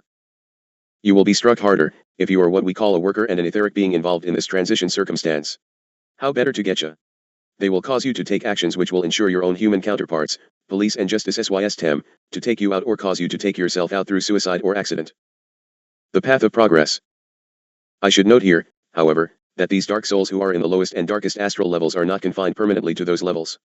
If at any time they are able to raise their vibrations and spiritual insight high enough to gain access to the lighter and warmer levels, then they are welcomed into those levels. Now, do you think that might be one heck of an accomplishment? Some of you ones should remember very well. This process is not automatic. The darkened soul of low vibration literally could not gain access to the higher astral realms while he remains only at a base vibration. To place him in such a high frequency would cause him great pain and suffering due to the mismatch between his basic nature and that of the higher astral realm. Therefore, he would immediately return to the darker abodes, where the pain is less. It is only by raising one's vibrations to match those at the higher astral levels that any soul can gain access to them. Now, I am reminding you dear ones that it is similar to yourselves trying to get up a beam of a beam ship and into etheric presence. It also entails us lowering our vibrations into your boundaries, a hard job on either part and most uncomfortable for both parties involved. But now, let us go back to the DBBs, for there is an important difference. The entities in that brotherhood are able to shield themselves from the pain of existing in a field of light and love, because of certain mental techniques which are known to them. Again, Satan is a master teacher. This technique allows them to have access to all of the astral realms as well as to the physical plane. Ahoy and uh-oh. If there was not some law restraining their movements. Well, relief, there is such a law. It had to be decreed because of the vulnerable human souls on the earth plane and those sojourning between lives on the astral. In the case of these dark entities, a superior force was brought into play which normally does not permit their free movement but which can be suspended under certain circumstances. This forcefully restrains all of the dark brothers and is such that they cannot annul it. For you impatient ones, I will get there. DBBs to test and weed. We have spoken of the suspension of the restraining force under particular circumstances, and we now will explain further. Previously in this journal I spoke of the important function of the DBBs toward the human race, namely to test and weed out poor specimens, those without the resolve and insight to allow themselves to advance to higher spiritual realms by increasing their vibrational frequencies. I emphasize that at the time of the setting up of the DB, human beings were by no means all equal in characteristics. Some had developed great wisdom and insight through the efforts put forth in the long experience since their beginning on the earth, others had never bothered to investigate the purpose and goal of their sojourn in the material plane and were possessed of very little insight or discrimination. The function of the Dark Ones was and is to facilitate the division between those wishing and able to advance and those who have doomed themselves to failure. It is very little different in perception, however, it is greatly different. You can no longer drift about in ignorance of journey intent, for the play is ending for most of the players in the cast. It is time to get on with deciding which play you want to go on with. Don't shove forth that old just be and it will be alright. No, brothers and sisters, it will not be alright.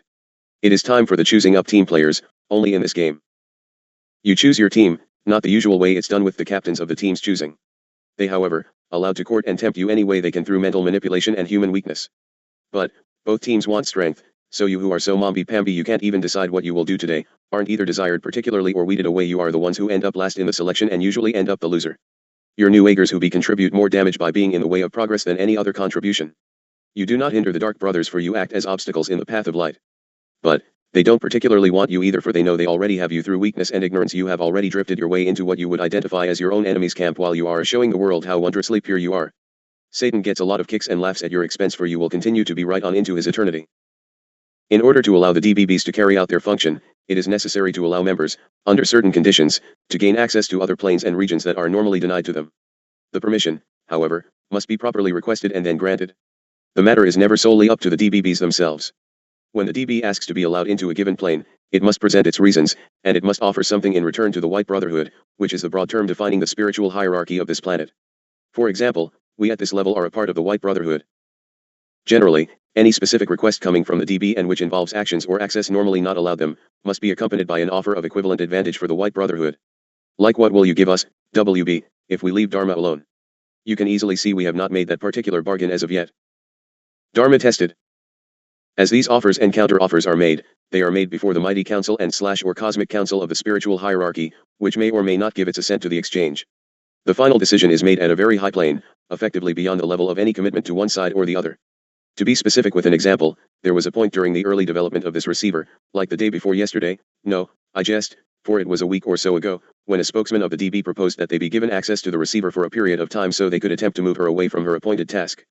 The plan was submitted for a decision and the effort allowed. We had no particular fear of her moving away from us. We keep her too busy to notice anything else, and besides, we hit her with Simon Peter periodically to keep her humble. So, they were granted the ability to tamper with the substance of the information, not the substance of the human receiver, except as they could convince her she was too ill, or too weary, etc. At first Dharma had some confusion, for I was also plugging in my circuits, and it was, and still is, a miserable time. Always, you hit the receiver at a time of confusion and change over to less familiar energy frequencies. Aha! Now the punchline, and don't one of you ever forget it? Never. Never. Never. It had been agreed that in answer to a direct question, the Dark Brothers would be required to admit to their identity. This occurred, and Dharma won the round. Hayton had trained her well. Brothers, be most grateful. Now, what did we gain? We gained the ability to tell you once this information that you can combat their attempts to dissuade you from your mission. Dharma went blindly along with her clearing, and although it remains unpleasant for her, she has sustained a level of receiving which is unsurpassed, and I salute her for this marvelous strength. You ones in this little group have had a most painful time of sequence hereabouts. So be it. Let us have a break to renew a bit. In the light I withdraw to stand by. Ashtar out. Chapter 8. Rec number 3, Ashtar. Tuesday, September 5th, 1989, 2:45 a.m., Year 3, Day 020.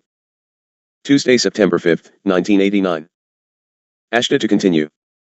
The bad seed provides DBBs entree. Widespread is the influence which the DBBs have upon average individuals. It reaches from the depths of the depravity which is found in drinking and drug dens and brothels, all the way to the boardrooms of large corporations and the very highest levels of government. In fact, the more degraded and higher the probable influence, the harder and meaner the impact. It becomes totally integrated so that all facets play into the whole. In essence, what the DBBs are able to do is to bring to life the embers which were taken into each human being at the time when the gift of permanence was conveyed. This I have already covered. Because the gift entailed adding to each human entity part of the essence of one of the fallen beings, these same beings, now of the DB, are readily able to tune themselves to the vibrations of any human soul frequency that has allowed itself to be colored strongly by the negative qualities of the seed which was taken in at that formative birthing. Through this attunement between a human being and a DB, a magnification of the effect of that negative seed can take place. This is the origin of the concept that, just as each human soul has its guardian angel, so too it has its own demon or fallen angel and / or bad seed. Strictly speaking, this is not true, since the essence of a given one of the fallen beings is distributed among a large number of humans. The notion that a given human soul is more susceptible to the influence of one particular evil entity than of others is in general true, for the reason that I have now differentiated. When the plan to distribute fragments of the fallen beings among humans was adopted, it was expected that the human entities would strive to purify and cleanse the dark seeds that were then implanted. Many have indeed accomplished this purification, and such individuals are far less susceptible to the whisperings of the DBBs than are their fellows who have never attempted to eradicate the darkness within. An attempt to spur the human soul toward a particular action or thought which leads away from soul advancement and which, followed far enough, would lock that human being into a downward spiral from which it could not escape, is attempted. Violence, aggression, war, the Martian influence. I will now discuss violence, aggression, and loss of temper. In its ultimate manifestation, this category of influence brings war on a massive scale. It is not an inherent part of the human makeup, as originally created, to feel the hostility and hatred that are now seen so often in the world.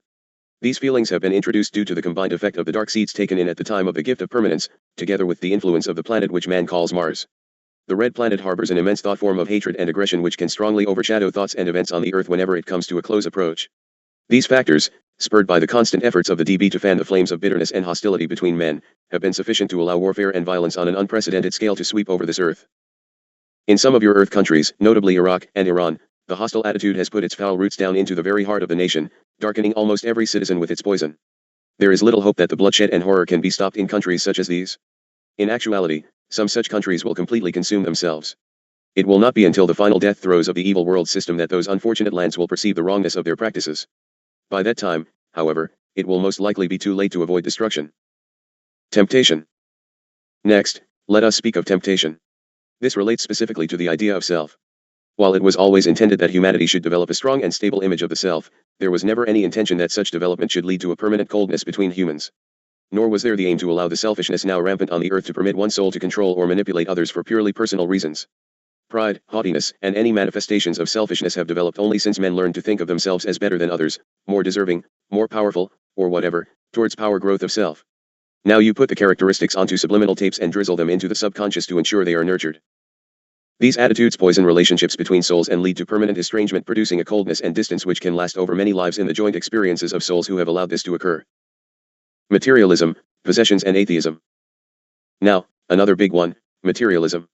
This is a very broad topic, but can basically be summed up under two headings, possessions and atheism. The lust for material possessions has been aided and abetted by the rich lifestyle of 20th century having and living, at least for countries in the West. However, even in the so-called have-not, third world, lands, there is a great desire for material possessions among those who have been exposed to the kinds of goods which are available in other places. This arises because, in most instances, the souls who are born into the have-not countries are there because, among other reasons, they must learn not to covet material things for their own sake.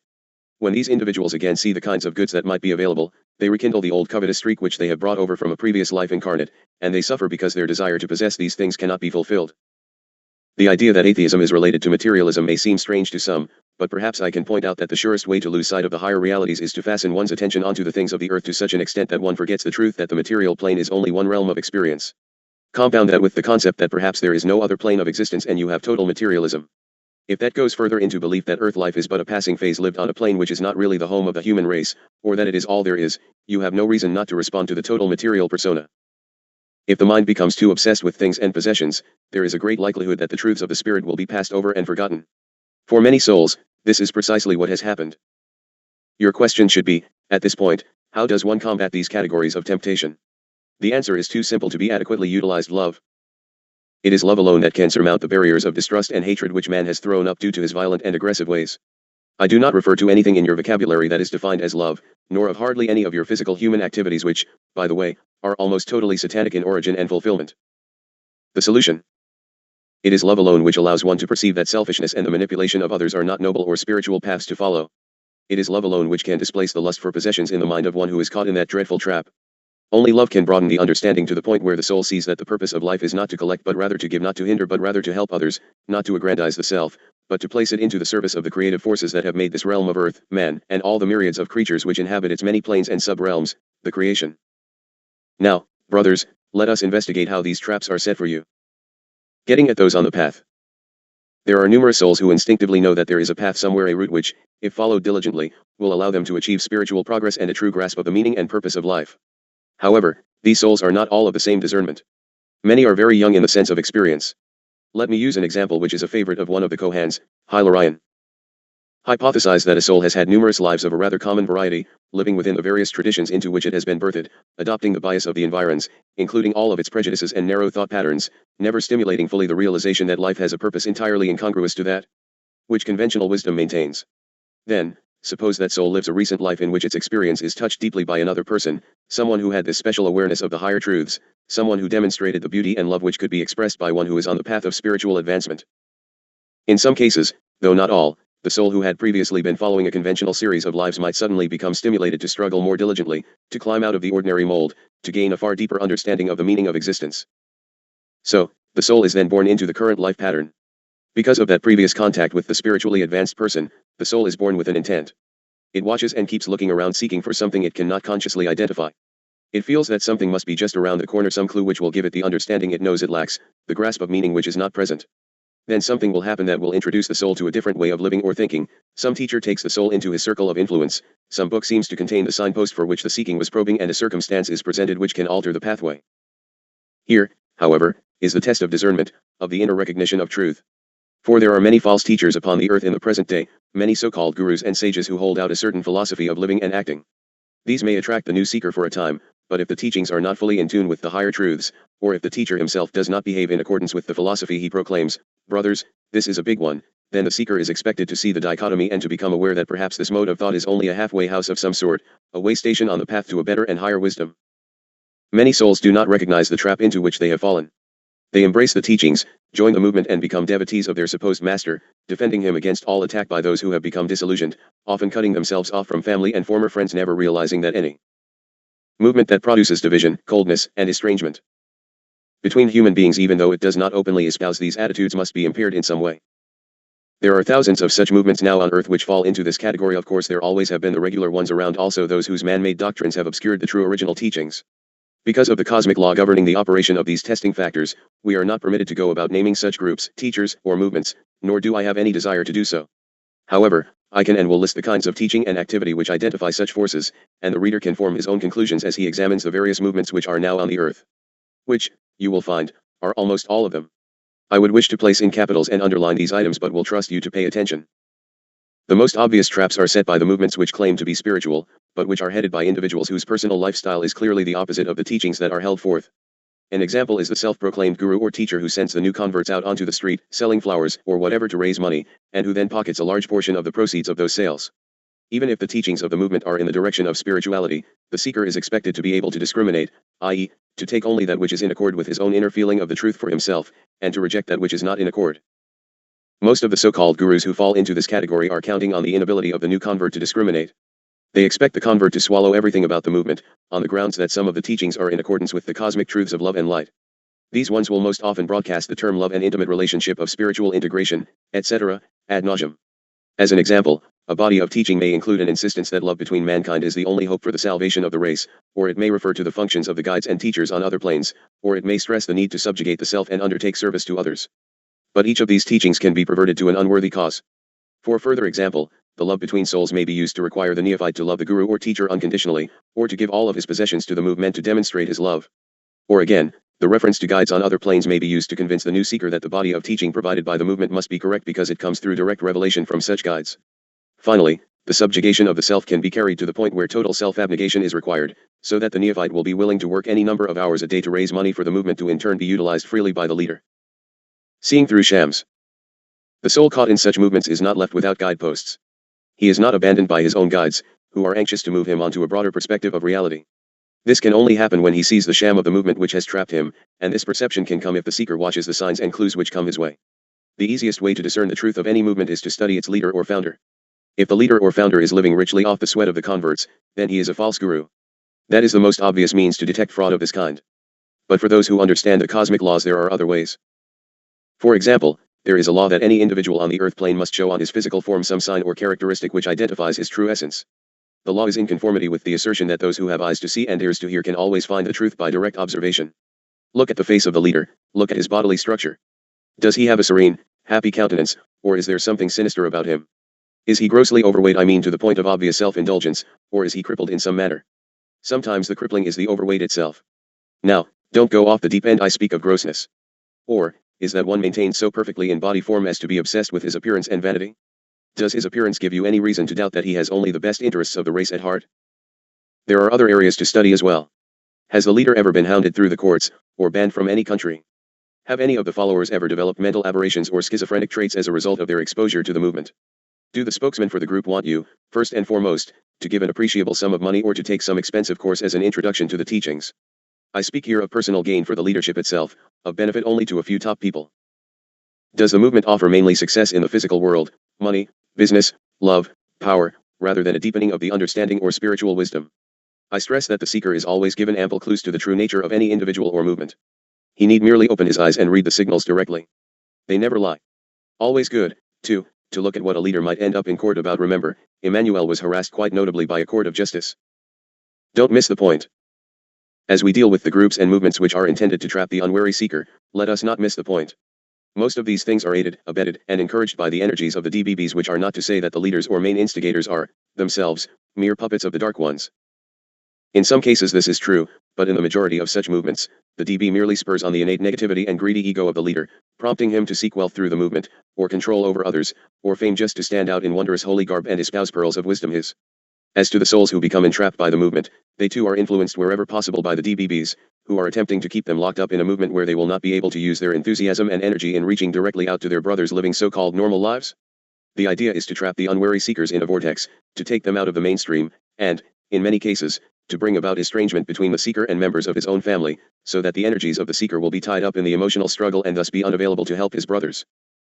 There is, however, an additional phase to the efforts of the DB to deter the advancement of the race through sidetracking seekers. They know that those who are impelled to find a spiritual path through life are the best hope of the world, for these souls have the possibility of reaching many, many other souls through their words and deeds. Because such souls are so pivotal to the salvation of mankind, the DB desires above all else to cause them difficulty, to sidetrack their energies, and to sow confusion and contention between them. Do any of these things hit any nails upon their heads? In terms of causing the seeker difficulty in his life pattern, the DBBs are permitted to insist that certain karmic burdens which such souls carry be discharged at a time convenient to the DB. In most cases, the petitions by the Dark Ones are granted, and the karma is allowed to fall upon the seeker. The exceptions are made when the seeker is at a sensitive phase of his quest, and has placed himself in a position from where he could accomplish much which would lead others to seek a higher way through life. Aside from these exceptions, as we say, most such requests are allowed. This is why certain souls who are clearly aware of higher truth will from time to time be visited by misfortune that does not seem to be tied directly with lesson learning, and which is not even indicated by the planetary positions.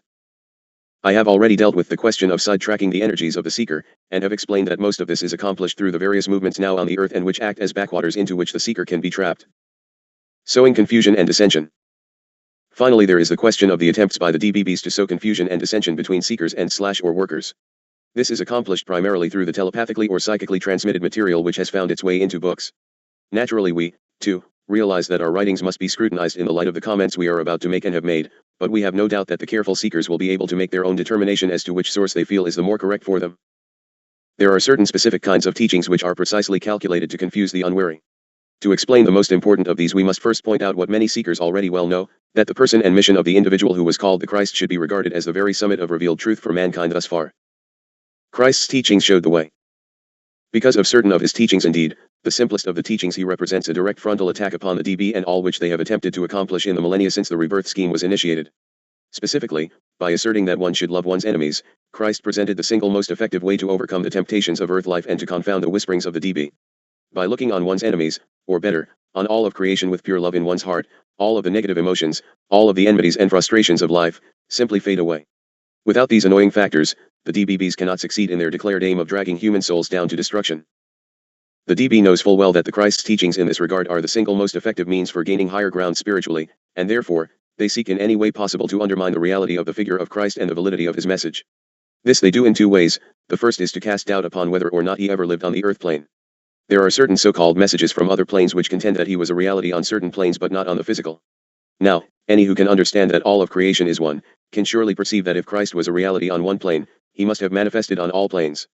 To do otherwise would detract from the completeness of the message which his life represented.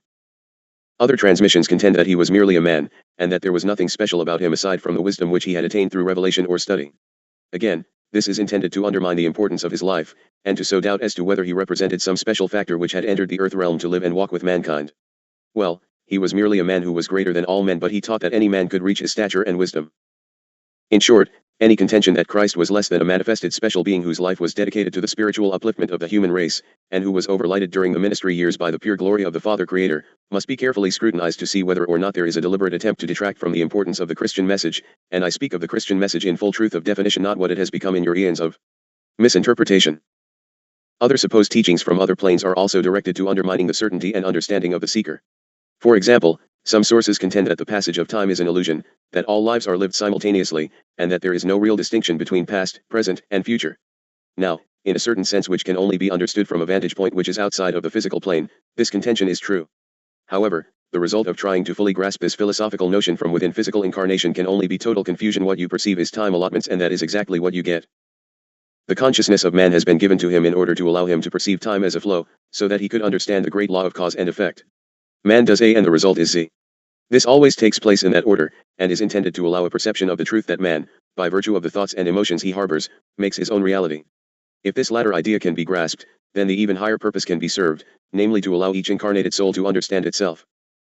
The DBBs do not want man to understand all of the ramifications of what we will call karmic law, and they attack the possibility of such a grasp by trying to confuse the seeker with regard to time. If one concludes that the flow of time is an illusion, and that all lives are lived simultaneously, then how can existence from one life possibly affect another? But karma does pass from life to life. Karma is another of your misused words which has lost most of its true definition, but I find no other suitable. At the level where there are manifested results of these experiences, it is quite correct and certainly adequate to consider that one life precedes another in an orderly fashion and sequence. The reconciliation of the earth-based point of view with the higher grasp of time as a single instant which is pulled out into a stream by man's consciousness must wait until the seeker has reached the spiritual plane from which these ideas can be seen in their full light. Misleading teachings. Now for one other example of misleading teachings. There are sources which contend that the galactic observers now in the region of the Earth are not all friendly to mankind. There is the suggestion that some are distinctly alien and even hostile, and that certain of these beings kidnap humans and kill humans and animal life for experimental purposes. It is difficult for us to present a line of argument which will fully set aside the fears that such messages engender, but I will most surely attempt to do so. Firstly, it is true that not all of the civilizations in this galaxy are highly evolved in a technical and spiritual sense. Some are comparable to Earth civilization, which presently are at the very bottom of the scale due to the self-annihilation which mankind practices through war, violence, and murder.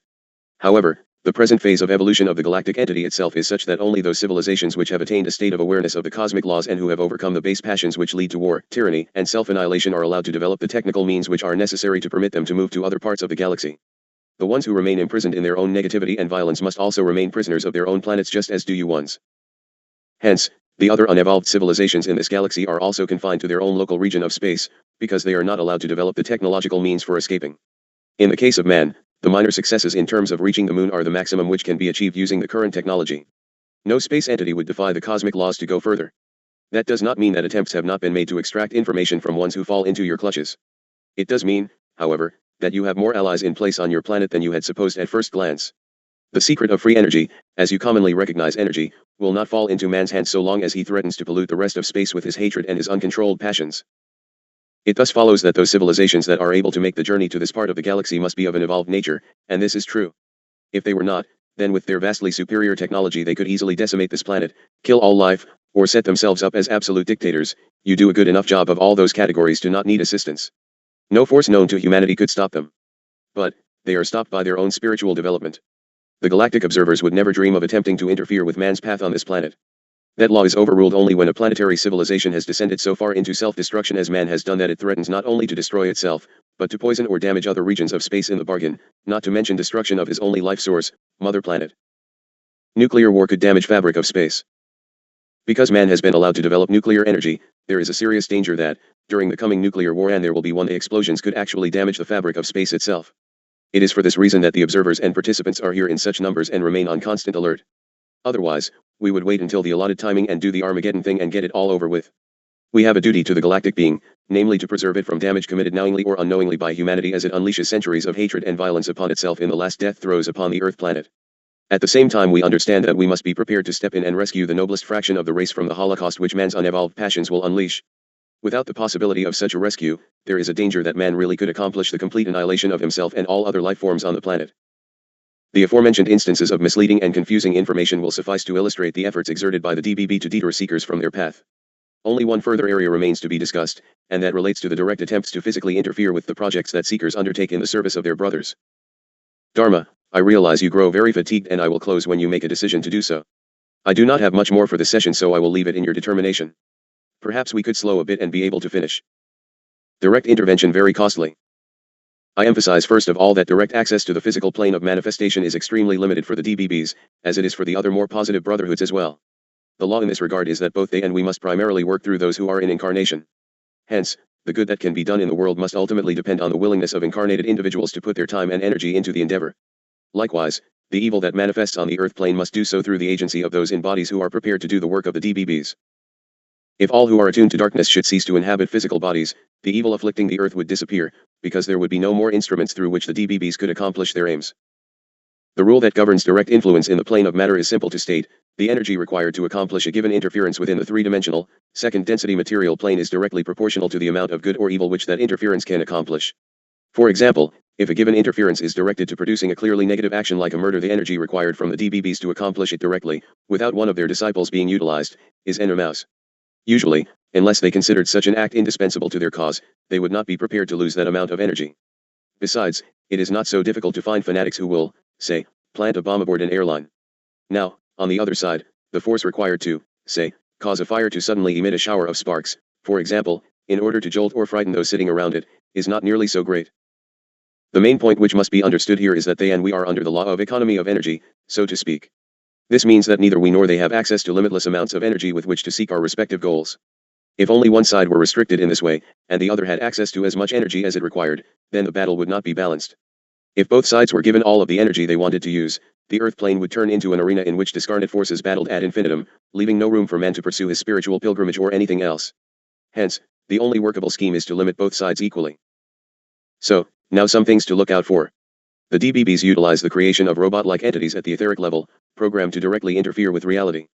For example, if the DB wishes to delay the publication of a book, they could send such entities to the location where the actual printing is to take place, after programming them to cause breakdowns and mistakes during the printing process.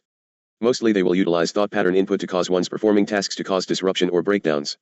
You may run into that very thing with these publications, for the press prints some pretty low vibration material. In order to create robots of the kind mentioned, the DBBs must actually donate a part of their own essence. When the job is completed, The essences are reabsorbed back into those who donated them. However, if the material going to create the robots should be destroyed by means known to certain seekers, before reabsorption can take place, then the recombining cannot occur and the contributing DBBs permanently lose the respective parts that sustain the destroyed etheric robots. I trust you understand that etheric means invisible to the human consciousness. You can destroy the gremlins. The technique for destroying such etheric entities is to command them, in the name of Jesus Christ, to disappear and to cease to exist. In the name of Emmanuel Christ, or Sananda, or Creator, or is quite as sufficient. It is that for so long now, the term Jesus has been accepted that the name is most distasteful to the DBBs. It is, further, not sufficient to order them simply to depart, as that does not entail disintegration of the entity, only departure. This is where you get the saying, there are gremlins in the machinery, if a machine keeps breaking down. There are also good little fairies, so I do not wish to be lopsided. However, gremlins serve a very definite purpose and, brothers, those particular entities are originated on the dark side. The DBBs can also manipulate many of the currents and elementary forces which are most attuned to them in vibration. For example, although the element fire is a great purifying power on the earth plane, it is also attuned to the notion of karma, the trial by fire, and the destruction of that which is consumed. Especially when the fire is burning coal, coming from the darkness beneath the surface of the earth, the DBBs are enabled to manipulate it to their own ends. We should emphasize that such use of fire cannot be allowed to be kept outside of that called for in a karmic aspect, but the karmic burden of the race as a whole is still so great that the DB has great latitude in terms of how they may wish to use this elemental force. Another process at work in relation to fire is the manner in which human beings provide the energies which manifest in many of the fires which destroy property. Fire is the phenomenon which most closely corresponds to rage and anger. These connections of fire with anger are no accident. When any two persons indulge in a fierce argument, with much shouting and anger, but without giving full vent to the anger in a physical way, there is created at the etheric level a seething cloud of fire-like energy which seeks expression on the earth plane. If it cannot find expression in violence between the two persons who created it, then it will, given the right circumstances, release itself in a destructive fire. Of course, some spark must be present to allow the fire to begin, but once it is initiated its full fury will manifest. If that type of energy is stored within, make sure you cleanse it with spiritual water, brothers. Possession. Finally, the DBBs are able to literally take over certain persons for brief, or prolonged, periods of time, and through them carry out specific actions. This can even happen to those who are normally of a spiritual nature, if such persons open themselves up to the dark forces. Most opening up comes through overindulgence in alcohol, for it is the one most abused altering substance. When one takes alcohol into the system, in any form, an access opens at the back of the head, through which the darker forces, if they put enough effort into it, can gain access. Let me assure you that in this group, any effort is not too much. Much can be accomplished in a short time by one properly placed, and the DBBs will normally only undertake this procedure if it promises to yield rich dividends for them. In the instance of a couple, often years are lost to light service because one or the other of the pair are kept in an addiction for that specific reason. Again, you must command the energy to withdraw and depart, in the name of the Christ.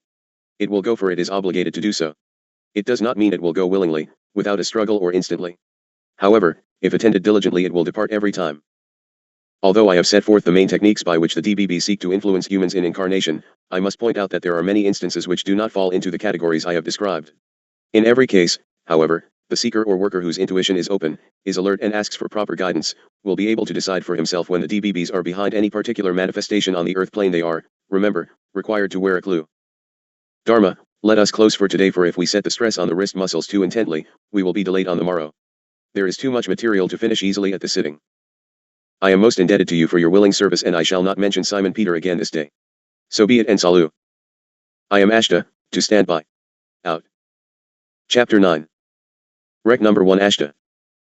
Wednesday, September 6, 1989, 6:45 a.m., Year 3, Day 021. Wednesday, September 6, 1989. Ashtar present and ready to resume.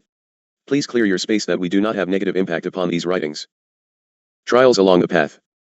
Sexual misadventure and money. As ones become followers of the lighted pathway, the native Indians call it the Red Road, there are incredible trials ahead. I am going to speak of them in the order of severity of impact. The DBBs really go to work on your weaknesses and try to drag ones away from their good intentions. They play to the ego, greed, and power drives of individuals, and I warn you to look around you and see the impact upon your world this very day in these separate, but united, areas.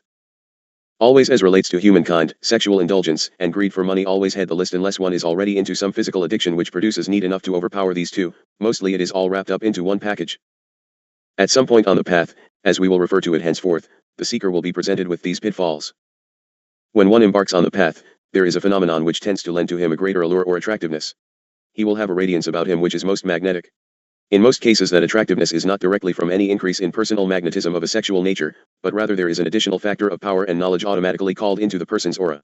It is this additional power which others sense, but because people today are so accustomed to interpreting this kind of impact in sexual, physical, terms, they mistakenly see the seeker as desirable. Indeed, there is an enhanced attractiveness, but it is by no means at the sexual level. It usually pops its ugly head forth when a man who is not on the path becomes enamored of women who are.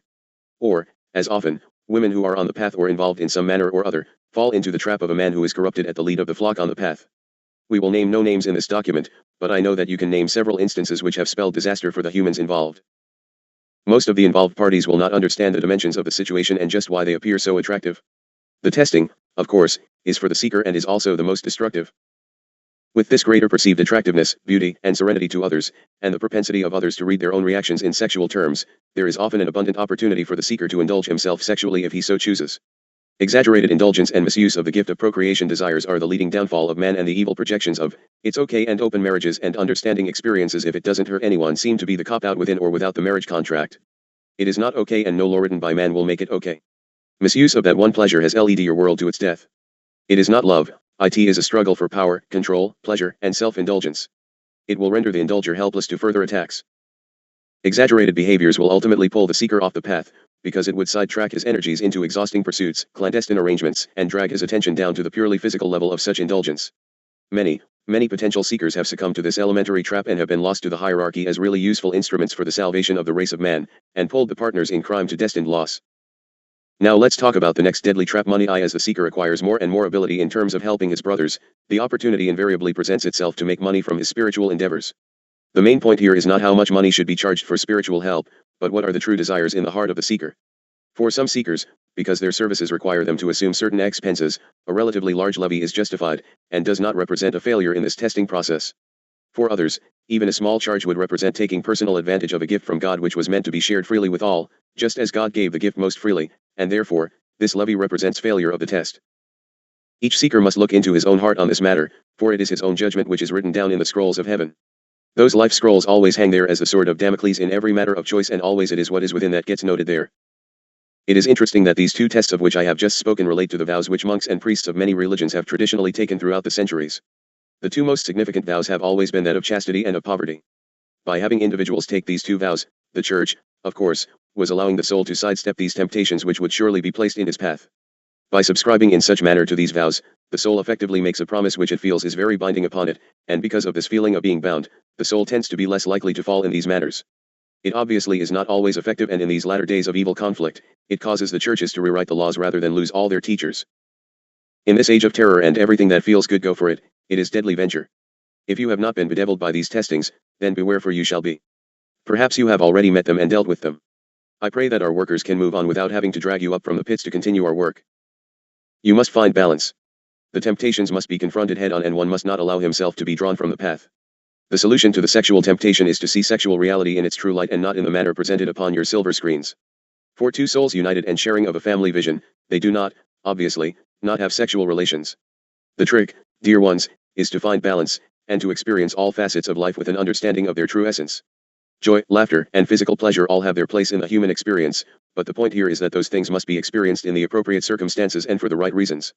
To get better balance, confront squarely when you demand and what you demand of a partner, and see to it that you are doing not to pull that one down or away from his appointed tasks.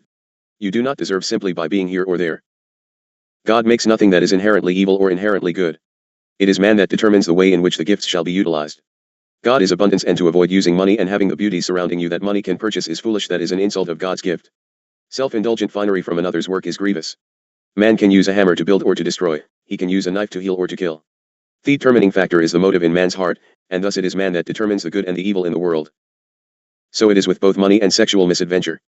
It is man who determines whether they shall become sullied and negative, or whether they shall be made into tools for serving creation and love. How about some self-esteem? Many souls do not have a strong or positive self-image. They are unhappy with their own essence, and this reflects in the personality, which tends to develop feelings of inferiority or worthlessness or both. It is unsuitable in the extreme for any seeker to lack a positive self-image. He must be happy with himself, for the simple reason that the path which he is electing to tread is often a most lonely one. He will be required to walk it alone for certain periods, and if he cannot find contentment merely being with himself with no other company, then he will in all likelihood break down in his resolve to serve the race. His dependability will also be in doubt. When the guides of the human race decide to entrust an important task to a soul in incarnation, they must first be satisfied that the vagaries of earth life will not throw him off the path, that the loss of friends or a separation from a loved one will not break down his determination to continue on the high road. So the guides test the soul severely in this area, most severely, as most of you dear ones will note. The most common testing procedure is one which arises almost naturally very soon after any individual places himself on the path. It is the breakdown or severe testing of whatever personal relationship the individual might have had at the time of the decision to serve. It does not do to just be drifting around already, for in that instance you are already using the relationship as a convenience and utilitarian device. Sick. Take a moment and look squarely at whatever relationship you are experiencing. Are you a giver or a taker? Is it convenient and comfortable for you to continue, etc., etc.? Look carefully to see if your impact is of assistance in truth or evil in intent of keeping your security blanket tightly wrapped about self. Many seekers reading this journal will attest to the accuracy of the point just made, for many of them will have seen their personal relationship, whether marriage or some other close interconnection, founder, or nearly so, on the rocks of disagreement as to the importance of spiritual advancement and contribution. Typically the other partner will sense that the seeker has somehow placed spiritual matters above the relationship, and usually this is so. If that other partner is unable to accept such a state of affairs, then he/she will often present the seeker with an ultimatum: "It's me or all this spiritual stuff," is a typical refrain, one which many seekers will recognize. Further, in some instances you will have a divergence in which spiritual guidelines you will follow, and that, too, will be utilized as a weapon. Well, I believe in another teacher, so we will use mine. The thrust is painful and trying. If the seeker gives in for the sake of preserving the relationship, then his path will be different from what might have occurred if he had adhered to his resolve. Perhaps neither choice is better than the other, but I plead with you to take very careful consideration to this matter. The karma that would come to the seeker if he chose to abandon the partner who could not coexist with the spiritual commitment would not be great enough to deter the seeker. Indeed, it usually happens that, even though the karma must quickly descend and be met, the rewards of having chosen the spiritual path would more than make up for the hardship of meeting that particular karma. Look carefully at your relationship prior to the choice. Do you, perhaps, already wear the rose-colored glasses of blindness? I cannot be more specific here, since the extras which are given unto the seekers are highly individual, and exactly tailored to the preferences of the individual. Hard, Ashtar. I did not make the rules nor the laws of the universal creation, I only practice them, and therefore, know what you can and cannot bear. Your guide is Isu Jesus Emmanuel Sananda. Would he have been easily removed from his task? Glamour vs. faith. Let us now assume the seeker already has an abundance of faith, so now you are hit with another blast from glamour. This particular test is extremely important, because many unwary seekers are drawn off the path by it. Let me try to characterize the attitude of mind that represents having failed this test. There are those who, upon first discovering a channel to one of the higher planes, or upon first developing their own source of information, become overly fascinated with the information for its own sake. They become excited to too great a degree. They think, "Isn't this wonderful? We can see all these past lives, we can talk to entities on the other planes, we can find out things nobody else knows." Further, they can find themselves drawn into the circle of influence of a teacher or psychic on the earth plane whom they consider to be very special. The person of that leader may take on a heightened importance for these seekers, and they might glamorize him out of all proportion to what he is really trying to do. Of course, as mentioned before in the guidelines, you must be perceptive and watch the clues run by. Some leaders allow, and encourage, their students or followers to glamorize them, and this is a serious failing on the part of the so-called leader. But the truly discerning seeker will be able to determine such silliness, and realize that what is important is the service he can render to others, and the understanding he can attain in terms of the great spiritual and cosmic laws. The pursuit of the spiritual path has no other legitimate justification. Ego blast. Finally, we will deal with ego. Many souls, upon first becoming part of a group following spiritual goals, will be tempted to think of themselves as special, as somehow being better or more spiritual than their brothers who are still living normal lives. You know, somehow your soapbox is just a bit loftier than your brothers. No perception could have a more insidious result, because the very fact of putting oneself ahead of others has the precise reverse effect. The guides who watch the progress of seekers with special care will immediately relegate to the bottom of the list any individual who presumes to think of himself as holier, or more spiritual, or more worthy than any one of his brothers, no matter how low the vibrations of those brothers have descended. The truth of the matter is most simple: God loves all of his children equally. God has no favorites, for in a sense all are his favorites. It is right here that the admonitions of the Christ truth takes on true dimensions. He who would be first must be last. Blessed are the humble, for they shall inherit the earth. Any who meditate upon the significance behind these seeming riddles will surely see that they express the greatest of all the truths in terms of seekers. Namely, that the purpose of the path is to teach one to serve, not to lead, to give, not to take, to love, not to despise. One can only effectively lead through service, you can only receive love by giving forth love, and you can only receive abundantly if you give abundantly. Seeming contradictions. Nay, truth. Those who fail in this, the greatest of all the tests, must lose the right to be among those to whom is given the great privilege of serving the transition of the race of man and his world. How it is. A most crucial drama is being enacted on a little planet, the earth upon which you dwell, from out of all the billions of planets and satellites strewn throughout this galaxy like cosmic dust broadcast among the living bodies of the stars. Oh, brothers, it is the act of separation. It is the separation of the nobler from the baser fraction of humanity. This, that ones might progress in experience, that a planet in death seizures might be brought into transition and recovery, rebirthing and rebirthing. When the final decision within each individual heart place can be put off no longer, when each must make his choice either for or against his own spiritual advancement, which is when the race of man will crack into two portions, no middle ground, no just be. It will be a wrenching experience deep within the soul essence for billions of humans, for they will be the ones who must be separated forever from others whom they have loved through many lifetimes along their life stream. But none will escape the choosing, none. The time of that choice has come. These teachings and words of final nature will soon be brought forth, and the time of choice will have reached its point of action. No one can do it for you. These truths are all you will have to give support. The time is come. In the few segments of time which you call years, perhaps months, much can be done, many can be salvaged from the dissolution which awaits those who cannot set their feet upon the upward path. If you do not get forth the word, it cannot reach all in time. It is no greater to pen the word than to publish the word, or make the movie or the documentary. It is a team job or it will not be done. Blessings infinite upon you ones who risk and dare, for the teachings will not be desired as truth. The lie has lived too long to fall easily. You have not, however, but to make it available, man, individual, must discern truth. In the physical dissolving, though it will not obliterate the essence of any soul, unless you bring into play destruction of your place through particle beams and slash or nuclear chaos, it will remove the uniqueness that so many lives and so much effort have created. The ones that are drawn back into the common pool will never see their more advanced brothers again out of the same eyes. All efforts will be thrust forth from the dark brotherhood to promote the split, so that the greatest number will have failed to move forward into spirituality and light. We are seeking, equally as diligently, to bring as many as possible into the love and radiance of new experience, a new and wondrous age experience for mankind. You who receive of this recording can throw your energies behind either side, for that is your choice, your free will choice. But it is now that you must decide. It is now that the human race cries desperately for help. It is now that the dedication and faith of the seekers is being sorely tested and retested. I plead with you. Do not fail your brothers, do not fail your race, your species, for then, my beloved friend, you will have failed yourself. The peace and blessings of all the higher beings who watch over and care for humanity's struggle are with you forevermore. I and my compatriots stand ready to serve, to assist in any way, but you must ask, for we cannot act if not requested, for it is the law of the cosmos. I request hereby, that the portions of the other teachers be added unto this book, that the spirit of each of my own colleagues be made available unto you. Do not overload, but present several, for you ones of our group have had many lessons regarding the presence of evil, so be it. My gratitude and appreciation, Dharma, for a job well done. I place my hand upon your head that you might be given rest and peace. My thanks go forth to you who will take the portions and present them. They will go forth with the power of the central light. I place the seal of truth upon these writings. So be it, for in your time will come the time of the revelations and prophecies come full cycle. I take my leave and move to stand by. I salute you. I am Ashtar. Appendix I. Rec number 1 Haton. Tuesday, May 30th, 1989, 6 a.m., Year 2, Day 286. Tuesday, May 30th, 1989. Haton here. In truth, Dharma, I have never proclaimed that what you will be asked to write is a great and joyful task. So be it. You will be given information that matches none of the historian's proclamations. If it were not so, why would we bother to correct your thought patterns? Even in thy consciousness ye should be able to see of the contradictions of thy long accepted teachings. Judgments. Rituals and God Unlimited. First, I will shock you with a question so that we can move on. If, until the birth of the one, Jesus, there were pagan sacrifices, animals killed to utilize their blood to smear upon the doorframes, etc., how does that differ greatly from those today who kill animals to utilize their blood to honor a god? I believe your God even had the families bring a dearest pet lamb into the home to love and cherish, for the children to play with, and gain of its trust and love. Then it was slain, its blood used as signs, and its body burned in a manner of gift before its very creator. Oh, I see, that is maybe why Jesus came, to stop that nonsense. Well, along with Jesus believers came the Crusades, murder of man in battle with brother, the Inquisition, pagans. Nay, Christians.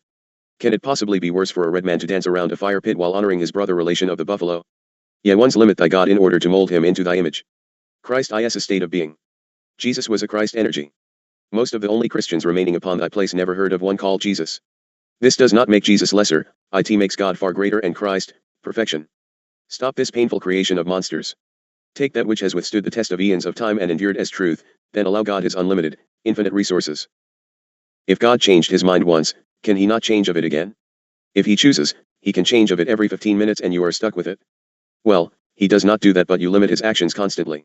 Do you realize there is no place in thy holy books that speak to the native Indian? How do your historians account for that matter?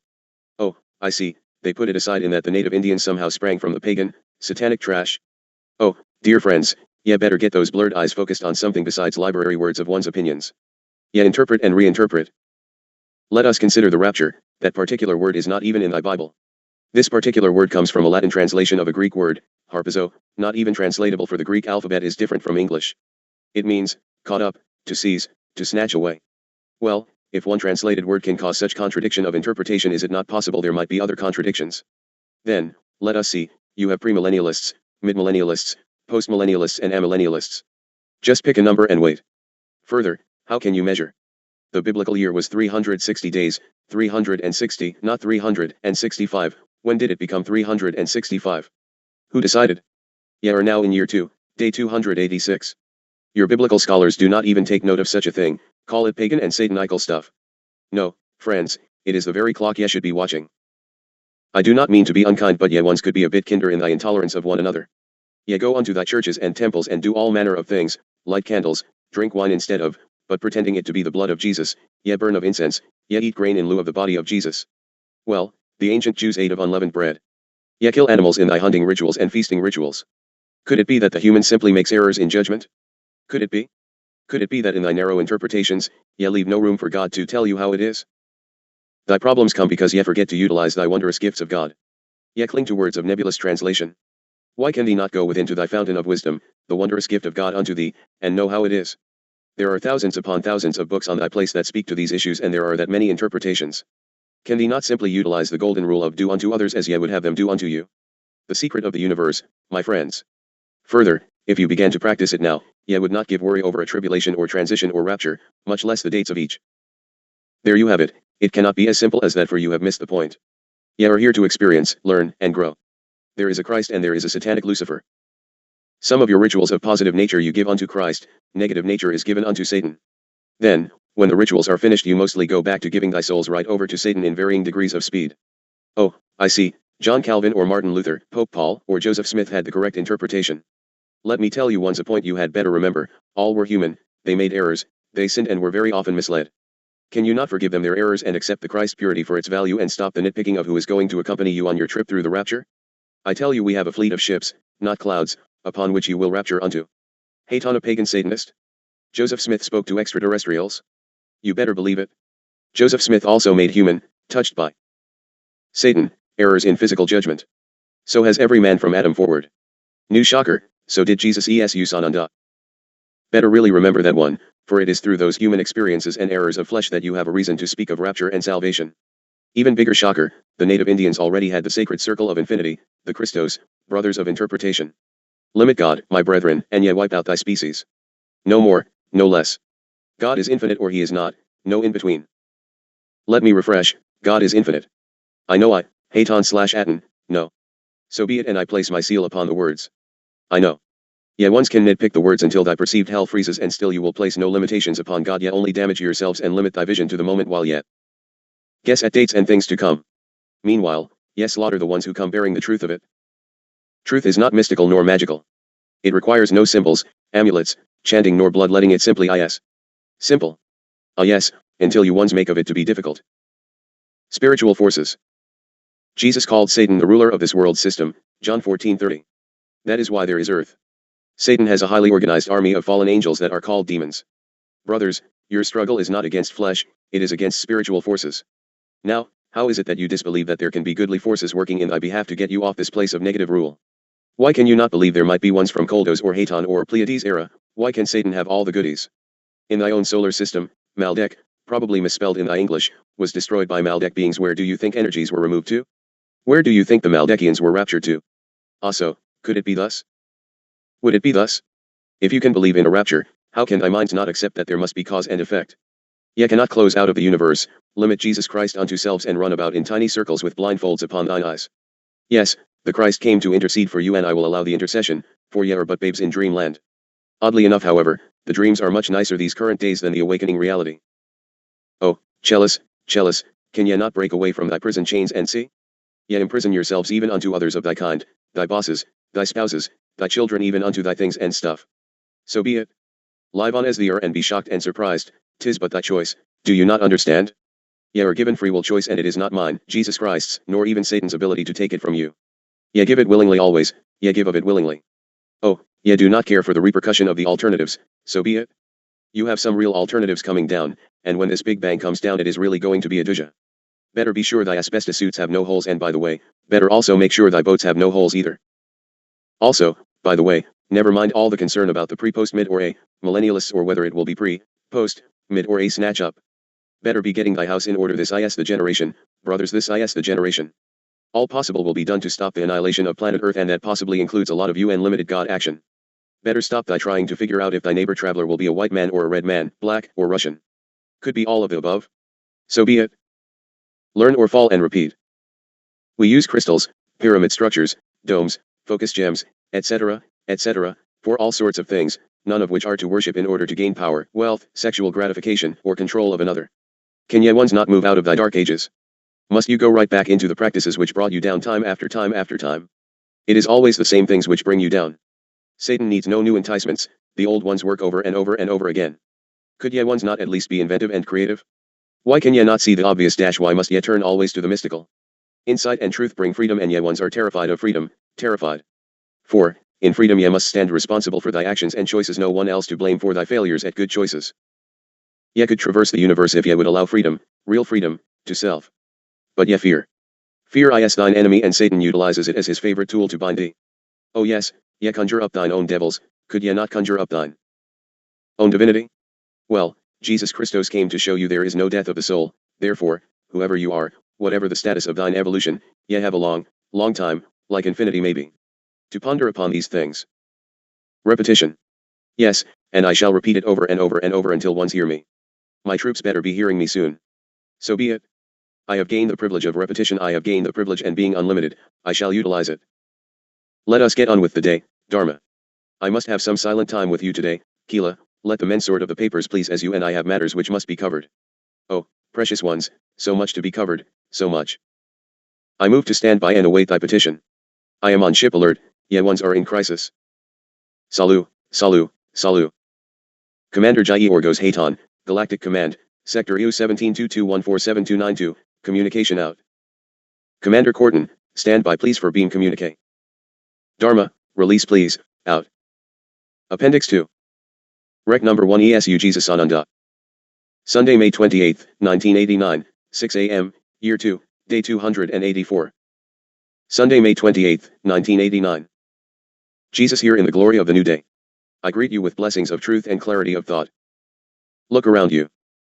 First, I will speak of signs, then as we move on I will speak of individual needs.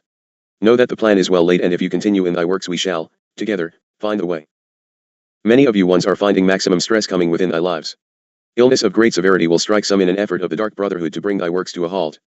Some will find more and more personal unrest in relationships, confusion, lack of direction, and general upheavals in belief systems. You will again be torn into the direction of searching, being pulled into psychic predictions to see if you have missed a thing. Take care, precious ones, take care, for the more important ye are to the cause of transition, the more constant will be the bombardment. I am going to repeat something which Commander Hayton has stated many times: if thy life seems to be non-productive, confused and filled with unrest, look carefully to see if perhaps ye are in the wrong place, moving in the wrong direction.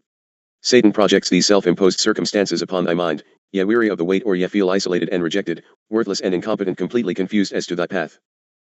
The hardest blow is to thy ego, in that he will cause you to be much less than ye are. Then, he will promise, take my route which is the easy way, and I will restructure thy life in abundance and fulfillment. He just never gets around to doing so.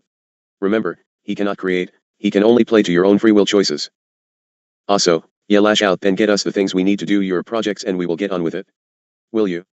Have you? What do you do with delays? Do you continue to wait impatiently while threatening to leave the projects, or do thee work harder at bringing forth the abundance? Do you think this is not of the testing? Why do you question God as to why these things happen? Why do you not question Satan as to why he has pulled thee down, and further, why have you let him in that he may do so? How many ones who act as Judas do thee need in thy projects? How long will thee stand when the going gets really tough? How long will you stay untempted when the going appears to bring incredible power and monetary abundance? But most of all, why do ye continue to blame the cosmic brothers and unseen guides?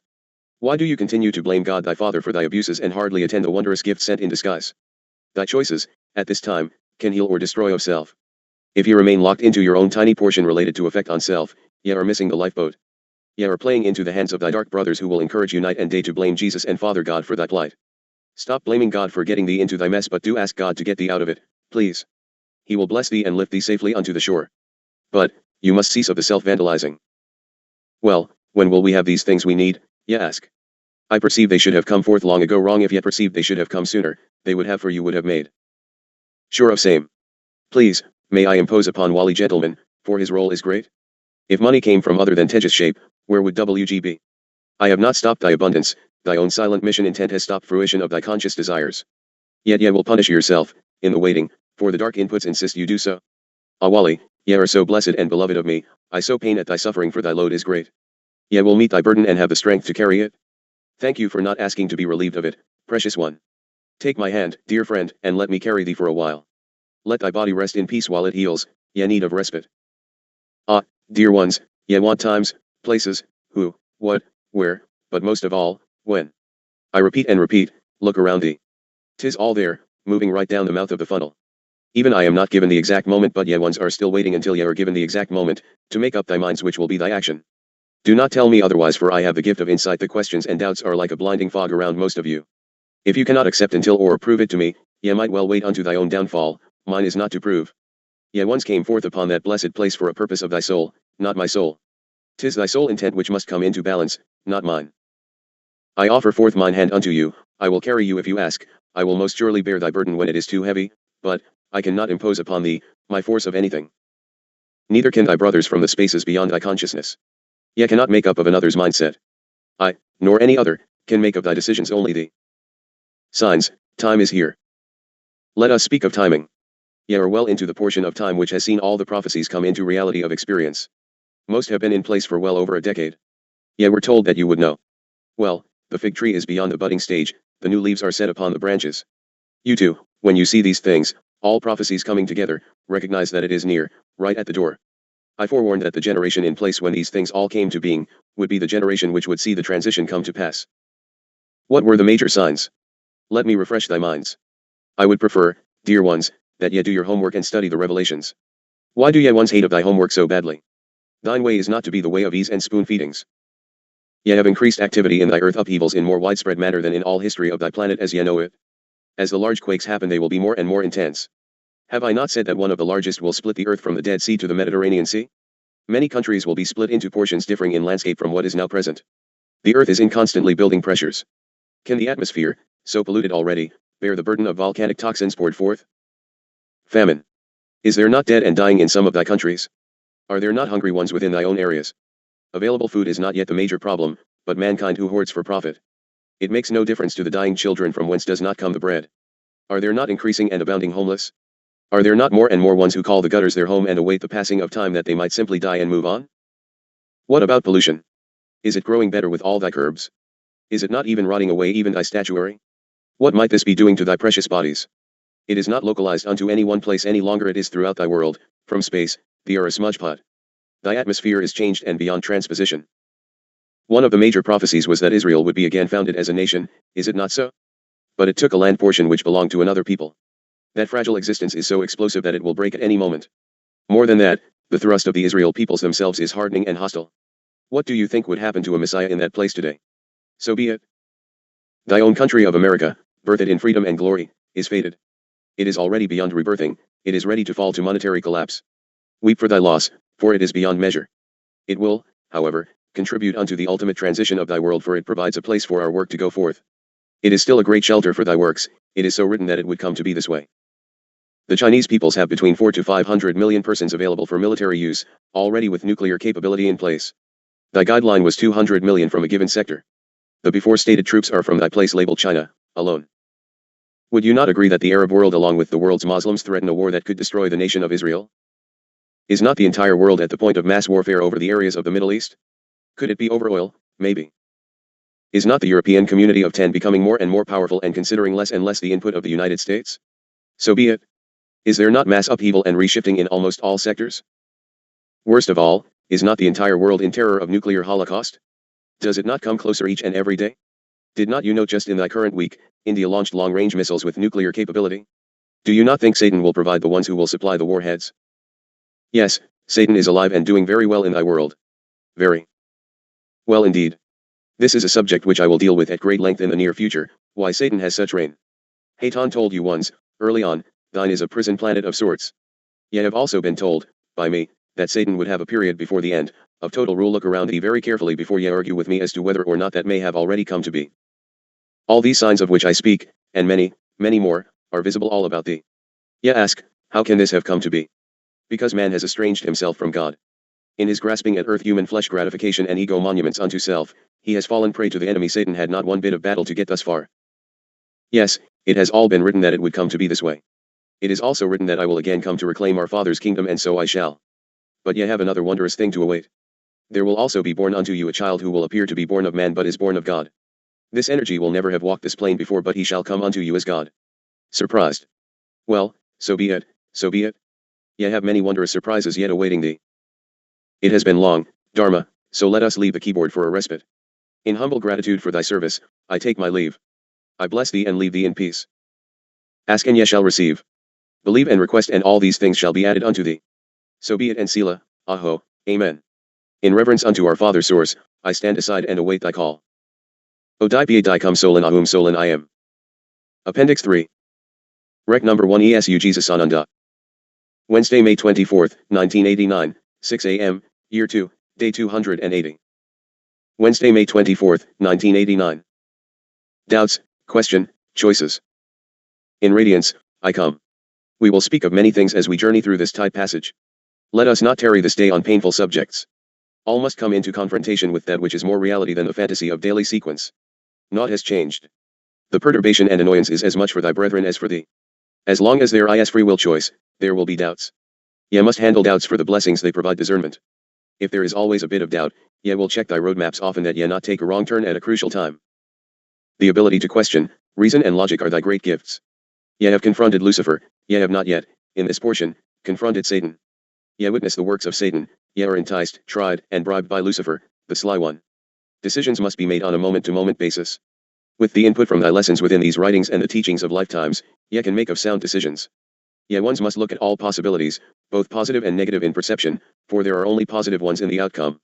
Ye shall make of all things into positive experience. Ye cannot move in a fog of blindness. Most especially when it includes thy brethren within the fog bank of thy actions. I could more easily bear a cross than could I have stood by and allowed my brother to be hanged. If ye lose of the loving human gift of caring, we have naught for which to work. What merit survival if ye lose that which is life? Ye only have the truth of this moment, and if ye stand strong through this moment, the next will be also passed by equally as swiftly. Only the players and the sequence of experience changes. From time to time ye must play at the game of devil's advocate, that ye do not blind of yourselves in false security of ridiculous beingness. There is a difference in active faith and being faith. In being faith ye are not really in faith. For, ye are haphazardly existing and quite honestly, depending on others to produce that you can continue in thy being.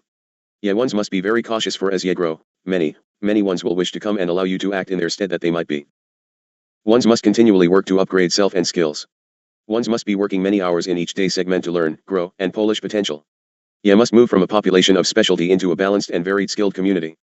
If all thee can do is sell a house, how shall thee eat when ye cannot grow of a garden? This is more a time of thinking than of heavy testing. Lucifer is a most helpful brother in the bringing of truth and variety of possibilities to thy attention. There are always options of action, choices of alternatives. Ye must utilize the most propitious avenues of travel and utilization. Ye must always check and evaluate how it affects the programs of the group, thy singular passage and that of thy brother, familiar and unfamiliar. Whatever might be the perceived problem, ye must always share and lean a bit upon another, for we are all in this thing together. Yes, ye will each and all constantly be in evaluation and doubt. It is the lack of decision and the drifting into whatever that will destroy thee. Give head forward, intelligent attention to these things as they arise, and thy answers will flow. Sometimes thy brother will be given the solution to a problem and you will have missed of it. Be open, hear, listen even unto the warnings and temptations of Lucifer, for he will keep thee on thy toes. Do not allow of him to touch of thee. His touch is smooth and he promises ease of passage. I cannot promise thee ease of passage, but I can guarantee passage. I do not promise wondrous negation of that which will be, I do promise to be with thee every step of the journey. I do not promise thee a rose with not thorns, I do promise that I shall abide with thee in the thorned garden. I shall also pluck the thorned crown from thy brow. Ye are at the threshold of bombardment of movement and activity. Ones of thy groups are not prepared, ye ones will need carry an incredibly heavy burden for an indeterminate period of sequence. Ye shall attract help as the underground messages go forth, but each and all require time. Ye will despair and weary. Pay attention to the red flares which warn thee of impending trouble. When ye are too weary and clouded by personal interactions and internalization, ye tend to err. Be always alert and cautious, for that is when ye can be struck down by thy adversaries. Testing never done. Precious Keela, not only are thee not through with thy testing, ye shall never be done with thy testing. Yours is a job which can bear not untruth in the writing. Ye are not finished with the torment of this moment nor this week. Nay, neither I nor thy energy brothers will make decisions for thee, any of you. That is thy purpose, to make decisions and come into the truth and intensity of the decision. Ye cannot flap in the wind as a string from a broken kite. Ye must be dedicated, willing to give all to the purpose upon which decided, and take action. Sometimes thy decisions will be in error. Go within from whence comes thy help, and listen. Ye shall be given the information to guide thy actions. Ye will be able to evaluate, change, improve and mold that which is better. Thy circumstance will change with the blinking of thine eyes, thy goal must not ever change. Take special care at each duty or enjoyment that can bring you down physically. Take care. That does not mean thee cannot do of it. Take care that ye are not at all careless or given to ego chances to show off thy great importance or trained skills. It is pride that shall pull thee down. Better ye let go of thy prideful ego now, before it buries thee. Be careful, too, that even in the faith you are not pulled down. There is more pride in accepting faith than in almost any other area of experience. The traps are everywhere. They are everywhere. Know thine enemy, and better, know self, for thine enemy in this battle certainly knows thee. Ye have been playing the game from the sideline. That will soon cease to be an option for each and all of you. You, like the rest of the squad, thinks ye know the rules and have practiced in the scrimmages. When ye are in the firing line it will be the real test, and then 'tis too late. In the heat of the battle will thy mettle be really tested. That, beloved ones, is when Lucifer becomes Satan. He needs no big guns yet, 'tis under fire and live ammunition that ye pray thy brother has learned to play as well as have thee. Therefore, you had better be learning to perfection. Mine is not to chide nor be dramatic, mine is to tell you truth and cause you to think in utmost care from both thy perceived positive and negative aspects. Thine enemies are trained in clever subterfuge, be they human or discarnate. Ye cannot prove faith, it is as thy insurance policies, ye cannot buy of insurance after the car is wrecked or the body is dead. Ye have to have already purchased the policy in thy non-need state. If it requires spacecraft parked on thy lawn or money poured for no reason from the skies, ye have not faith. There is only personal, inside acceptance, no proof, and ye ones will learn to see the signs which are sent unto thee for thy support. Ye, of all ones, must have reached thy decisions in blinded acceptance of my presence and reality. Do not ask of any to do foolish nonsense in proving a thing, and further, you do not do foolish things to prove a thing. Foolish proving games are of ego and devil prodding. Truth needs no proof, truth is. No more, no less. So be it. Let us put this to close, Dharma. Ye are weary and there is much to be done this day, as all days. Go forth with Delane that the bonding can be renewed and that she might find some joy in her circumstance. The birth of a child is to be shared with a mate and she has it not. Bring light within that joy can be abundant in what now appears most dreary. My blessings rest upon ye ones most dearly and most completely. I am Jesus of the golden ray of Father God, I am that which he is, I am that which you are through him. I am that I am. I am Jesus Esu Sananda. Odai Pi Cum, Solin Ahum Solin Adonai and Amen. Appendix 4. Rec number 1 Sananda, Jesus. Tuesday, May 23, 1989, 5:45 a.m., Year 2, Day 279. Tuesday, May 23, 1989. Who wrote Genesis? Was it Elijah? Job? Zeus? Dionysus? Moses? Adam and Eve? Perhaps Isaiah? Also. Do I make my point? Perhaps it was Aten, he certainly knew of it. Lucifer? Probably not, for by this time he was called Satan, serpent, devil. Why was he called these things instead of Lucifer? I am Jesus who comes again this day, Dharma, to speak concerning these things which must come into balance that ye might be prepared in truth and not fable. Lucifer. Lucifer was created in total perfection. His name alone gives cause to pause. It means the son of the morning, prince of the dawn, the morning star and the shining one. He was given the seal of perfection. Father spoke of him as the anointed one, which meant supreme favor with Father God. This was the greatest being God had created, one who had unequaled strength, wisdom, beauty, privilege, and authority. The highest and most exalted position of the spirit realm was held by Lucifer, a creature who was perfect in all of his ways from the day of his creation. How could such perfection come to be the greatest adversary, Satan, known to the universe? How could he fall to the level of devil, accuser, slanderer? How could perfection come into total imperfection? The highest position in the angelic realm was held by Lucifer, a creature who was perfect in all of his ways from the day he was created. Haton has often been questioned when he refers to himself and to the ones as creatures. Precious ones, all things, or beings created by God are creatures, just as the label implies. I, Jesus Isusananda, am a creature of Father God. No insult, the supreme complement of the universal existence. Perfection of form does not just happen in accidental bumbling. I will, however, clarify terminology to be more exacting of definition. Since the creations of Adam and Eve, the human has been born rather than individually created, but born in the image of the perfect creation and in likeness, soul essence, of God our Father. The birthed babe is blessed with the gift of soul by Father and agreement of Spirit, Holy Ghost, and of the Son. We will discuss the patterns of possession of the child at a later time. Well, precious ones, Lucifer blundered terribly. You would call it ego take over in its finest hour. His will was his destruction, for he used it wrongly, and since the perfection of the Garden of Eden it is used wrongly. Lucifer was given dominion over all magnificent creations of the spiritual world, but his own perfection was his ultimate downfall. God realized there was the imperfection of unrighteousness within his being. Lucifer was not content to rule, he proclaimed his will and chose to place himself above Creator. He proclaimed, I will ascend to heaven and I will be worshipped as God Creator, and ultimately he confronted Creator and proclaimed, I will be like the Most High. When the confrontation occurred, there was a great rebellion which erupted throughout the universe. Lucifer led, of course, this revolution among the angelic realms. At least a third of the angels followed him into his downfall. He lost none of his perfection of beauty, intellect, or power, therefore he could entice others of the angelic entities to join with him. What he lost forevermore was his personal relationship with Father God. He was not given the power to create and was destined forevermore to need utilize other for his own experience. He was a being without nation or home, always to be apart from Creator. Lucifer judged by God. Lucifer became the first imperfect, unrighteous, sinful creature. He and his angels were brought to trial before God and judgment was pronounced upon him. The realms of perfection were now imperfect. His name of perfection, Lucifer, was stricken from him and he was called Satan, the devil, the evil one. This was the birth of evil, for it passed beyond the acts of mere sinful behavior. Dharma, it is all right, for I stand beside you. Rest a moment, for you must understand. As free will entities, you are forever in the presence of the energy of Satan. I qualify your shield of protection.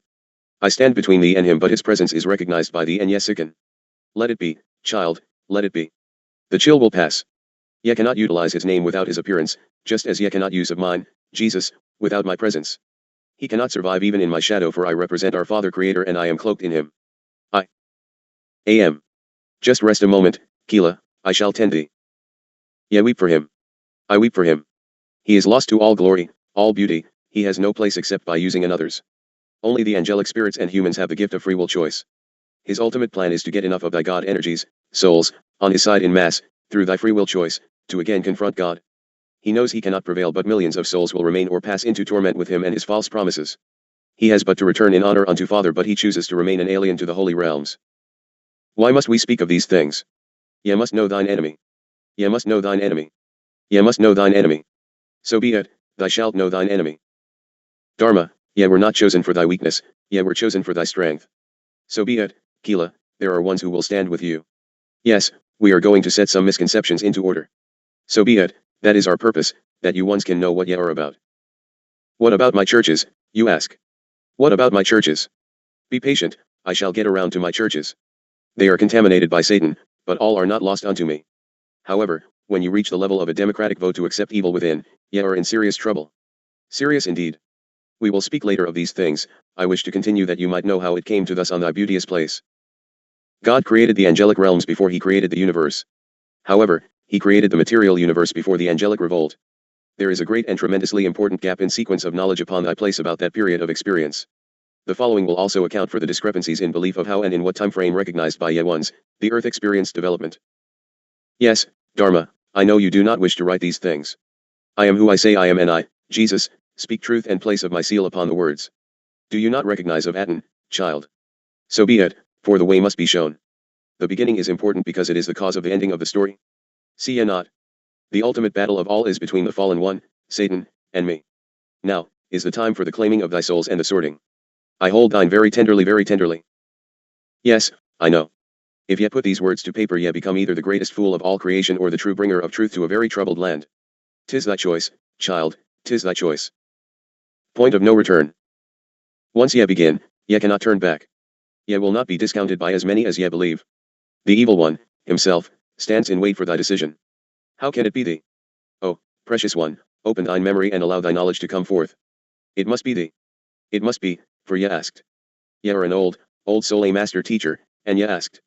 Ye asked, and I, the Lord thy God, accepted. It is time, also, for those ones around you to waken from their sleep and recognize of their journey upon this wondrous place. Take a respite now and go ponder these things. I will not leave of thee, but ye must come to thine own decision. Read of the words thus written and ye will know of the truth. I hold thee most gently in my protection, but ye have to decide alone. There are some things that none can do for thee, 'tis thine alone. Fear not, for I am with thee even unto the ending of time. Aho. Come walk with me, tarry with me, and come forth into thy balance. It shall come to be in thy time upon this place. It is so, and so be it.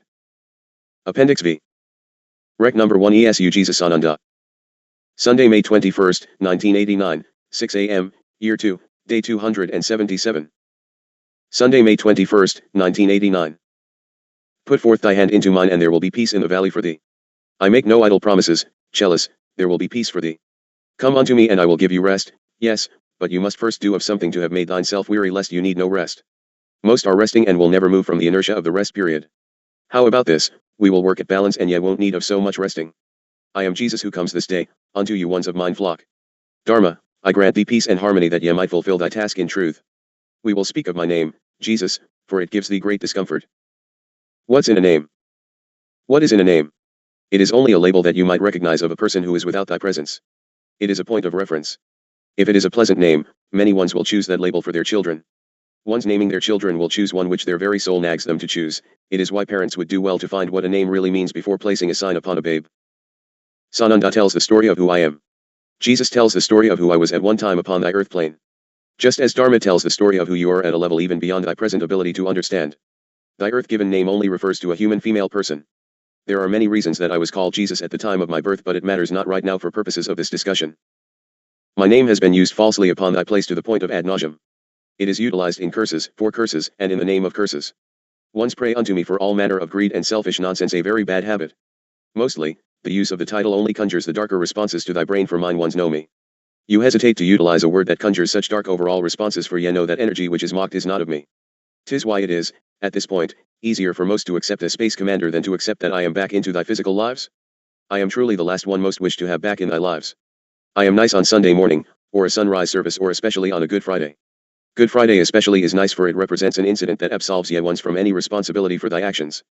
After all, did I not die and spill blood that forevermore, thee would have to do nothing but believe I existed and gave all for thy salvation? So be it. Just eat of the grain and drink of the vine in my name and all is absolved. While you are doing that very thing in habitual trance, my brother of evil is moving right in with thee. He tells you loudly you need do nothing, old brother Jesus, only he will misuse my name, he loathes my name and will not stay in its presence, did it all for you and absolves you of responsibility. Therefore, how about you giving me a place to stay a while? You see, Chalice, when Lucifer was tossed out on his ear, he has no home, no country, no place dash he must take yours and you must invite him in. So, he will make grand offers, in the name of goodness usually, to get a bit of a hook into thee. Ah yes, he even helps you for a while, and then he desires more and more and more of you. He was cast to the earth, for he no longer has a place in the Father's realms. He will forevermore do battle to establish his place, depriving thee of thy place, and you give it willingly openly. When you give totally, you are perfectly possessed and you consequently lose all defenses against the creature. This is evil, far beyond what ye call sin. First, the evil creeps upon thee. At entry point, evil spirit tests the water a bit, catches the host in a depressed, helpless, or self-miserable state of being. Then he prods a bit, tempts a lot and moves very carefully within. The decision is then made, no matter how tenuous, by the victim to allow that entry. Then he works very carefully and in total dedication to the capture. There are the erroneous judgments by the victim in vital matters, as a direct result of the allowed presence of the evil one. This is in preparation for the next stage of the move in. In the beginning the poor victim knows it is an alien energy moving in. I don't speak of space brother aliens or ones from another country. I do speak of disembodied spirit, disincarnate spirit moving in to utilize a human physical being. He feels the force of that energy, and in the upstart it is usually most comforting, for all the while ye are being promised all manner of wondrous adventures and things. As a result of this, however, the victim loses control of his free will. Therefore, the same action causes loss of control of decisions and actions. If ye have not placed my protection about thee, ye will listen to this one and his lies. You will listen even if ye know it to be lies. Then, you will begin to actually respond to the lie as truth and lose of thy discernment. Once you are thoroughly enthralled with this stage of participation, the evil one begins to set the hook and move toward total possession of thy will. At this point, where thee can still question and deny entry, you are still most vulnerable, for the master of evil picks of his time in great care. By this point you are usually in human desperation of one type or another. If, at this point, one allows extended control, you are most likely doomed to the potential completion of the takeover in total. Thy world is overflowing with the unsuspecting and totally controlled human beings. All the stages are overlapping and undetectable. Then you better be using my name in some form, but Jesus is the most dreadful one in the ears of the evil one, for he knows it well. That name, Jesus, on your plane is recognized, whereby George is not all parties involved who have heard the name know it to be of me, of light. In Southern Lakota Sioux, it will be another label but just as effective. Better hold tightly to that which you recognize. It is the focus of pure intent, not a rounding off of your consonants and vowels. Me, and mine, have been so misused that were I to appear as if by magic in great miracle form on Mr. Swaggart's or Mr. Robert's stage, I would be tossed quickly into thy jail cell. When the time is perfection I will appear when and where I choose, and I most surely assure you, I will not be tossed anywhere. Beware walk-ins. Beware, beloved ones, of one's coming in proclamation as walk-ins and here I shall make enemies for you, Dharma. Yes, there are agreements to be utilized in thy physical format for Father's purpose. These are agreements and one utilizes one's own free will choice to go the way of perfection. Most ones who are considered walk-ins are the totally possessed, having sacrificed free will unto another energy. The energies of the divine source do not ever take thy free will. Even if you give thy free will back unto the divine source, he will bless you and give it back that you might work in his most holy light, not take of it for control of you. Never. Sometimes it is simply an incorrect projection of one feeling so totally alive in God that prompts the use of the term. However, guard well, walk-in is a term of takeover by the evil energy needing a home. No, billions will not care for the above declaration, for they will realize they have been had. How else do you think Satan will have such a foothold to completely control of thy planet, as the revelations foretold, if he does not fool of thee once? And, yes Dharma, you will be denounced by ones that will really bring thee pain. For it is a misconception and it plays into the new religion which will sweep of thy planet. Yes, you can be consumed with love and action for the great divine spirit of Creator, you must surrender unto that energy. Ye may give of thine energies to walk in the truth and light, but, Father Source will never take the control of thy choices and freedom of will from thee. That one promise is what gives me, Esu Jesus Ananda, validity. I will again petition, in thy behalf, that ye ones do not know of that which ye do. Ye will be again given the opportunity to hear truth and be shown the way. Then, again, the choice of free will decisions will be placed back into thy hands for thy final decisions. Ye better be looking within, for 'tis only at the center of thy own soul being that you can remember the truth. Only at the inner core of that which you are not that which you appear in human form to be, resides the truth, and the evil one cannot remove it, for it is God. He can cause you to lose the moment and mark thy own destruction. Frightening. I certainly do hope so, brothers and sisters, I certainly do. Hope so. Call on me by whatever name thee chooses, I will come. I fear no battle with Lucifer. Furthermore, if thy intent is truth, I do not lose any such battles. You may be bruised and battle worn, not me. Not me. So be it, and Selah. Hallelujah, Aho, and Amen. Try it, for you will like it if thee are heavy laden and downtrodden. Satan will give thee no peace nor rest, for his eyes to never find rest or peace upon the places of the universe. Remember. It is called hell. Become his angel and housemate and ye reap hell. So be it. Think hard on these things. The efforts will be to shut you down, shut your mouth, and not allow thy building in this wondrous place. I take no notice of who you claim to be. You had better take notice of who I claim to be, for I am, and I know who I am, who be yet. I am he whom ye have awaited. Deny me if thee therefore. Those who remain against me shall fall. This is, however, why these pronouncements must not go forth in general public distribution from this place. Our building would be stopped. They will go forth in truth from another location that only my ones, in this location, will be able to know of. This scribe. Thy practices of mysticism, in its true definition, will be thy destruction. The signs are all about thee now. The ones who use my name in truth shall prevail. So be it. For in these matters will ye be able to find one another in order to fulfill thy purpose. Take ultimate care in discerning these preternatural, evil, energies that come to plead entry unto thee. Take not of their enticements and of their threats. They cannot create, they can only utilize what are rightfully thy strengths. The threats are the evidence of their limitations, for they cannot attack and seize control of the will in a direct manner. They can only work through the senses, in order to assure the continuance of that most basic element of all human possessions, the consent of the victim by his own will. All ones are touched by this element. Look closely at self and honestly take note of any addictions which hold you hostage, this being a good example. Look carefully at thy desires and why ye might hold of them. Check to see how far along in earthly, fleshly possession thee actually have traveled. For all the blandishments of success and happiness, for all the visions of special freedoms that may have led to this point, once control is yielded, virtually all personal freedom ceases from that point on.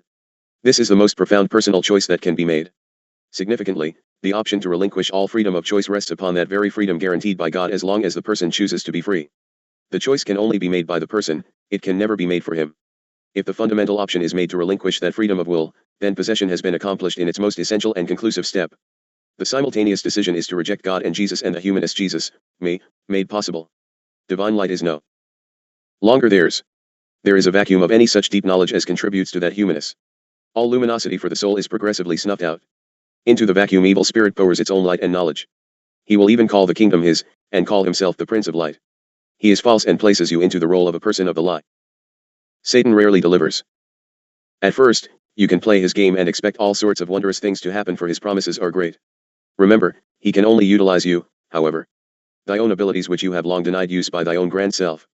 Watch what you are doing and look for the effects of this special diabolic light and how much help you seem to be receiving. He will cause you to feel surges of self-confidence beyond that which you believed you held. He will help you in thy work if it means growth and comfort for him. He will often give you forewarning, fortune-telling at its best or worst. You will be given sneaky little inputs and enlightenment about thy earthly opportunities to pursue individual satisfaction or prosperity, and also given additional fresh informations, mental energy, and always the promise of, and temporary, power over people. Everything thy ego wishes and longs for, but he never gives the ultimate fulfillment of peace or happiness. He always keeps thee searching for love, balance, harmony, and peace. For those things are the things of God being. But, look most carefully for the most striking effect of the light and knowledge of evil spirit, the most extraordinary and dramatic change it effects in the judgments, principles, and outlook of the host personality, together with an ever-growing sense of loss of self-control, even to the point of a loss of awareness of one's actions.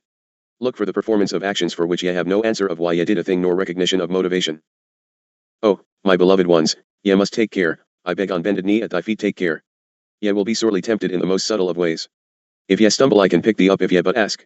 It is thy free will I honor, do you see? Satan has no free will. He has no validity unless ye give it unto him. None. Take caution, for just to bring the subject into thy presence pulls in the energy. Dharma is ice cold and repelled by the hatred being thrust at her very being during the writing of this lesson. Further, I must allow her to experience of it, for she also clings unto me for her protection and knows it will endure. Ye have strength in the knowing. The evil one has no strength other than that which ye ones give unto him. Except through thee he can do naught. That is why ye ones must be wary of thy fellow man, for it is through the human the evil brother works his evil most often, completely hidden from view in the guise of goodness. Beware. No dead martyrs. Yes, precious scribe, the fat is in the fire, as you would say. Ye will not turn back, even be it that ye could retract of these words. Thy mission is bringing forth truth at this time of mass confusion and reign of lies. If thee steps forth on the foundation of truth, thy brother can have strength to step forth with thee, and we will make great and rapid strides in our purpose. Blessings be unto ye who dare. However, just to stand and dare, is of no avail. I need living hands, not dead martyrs. So be it, and attend it well. I am the way, I am the light, and except through me of the infinite Christus truth, shall man pass. I come to show the way. I am the way's hour, I am thy teacher, Lord, come to the chalice, mine students. I come with the hosts of angelic truth to light of thy path that ye stumble not. So be it, I am, Solon Ahum Solon, and I am making my call unto thee. I am Esu Jesus Ananda of God of light, the infinite circle of infinity. I offer my hand unto thee, for I come to reclaim my Father's kingdom upon this wondrous creation. I place of mine seal upon these words that they not be changed. No more, no less. Appendix 6. Rec number 1 Esu Jesus Ananda.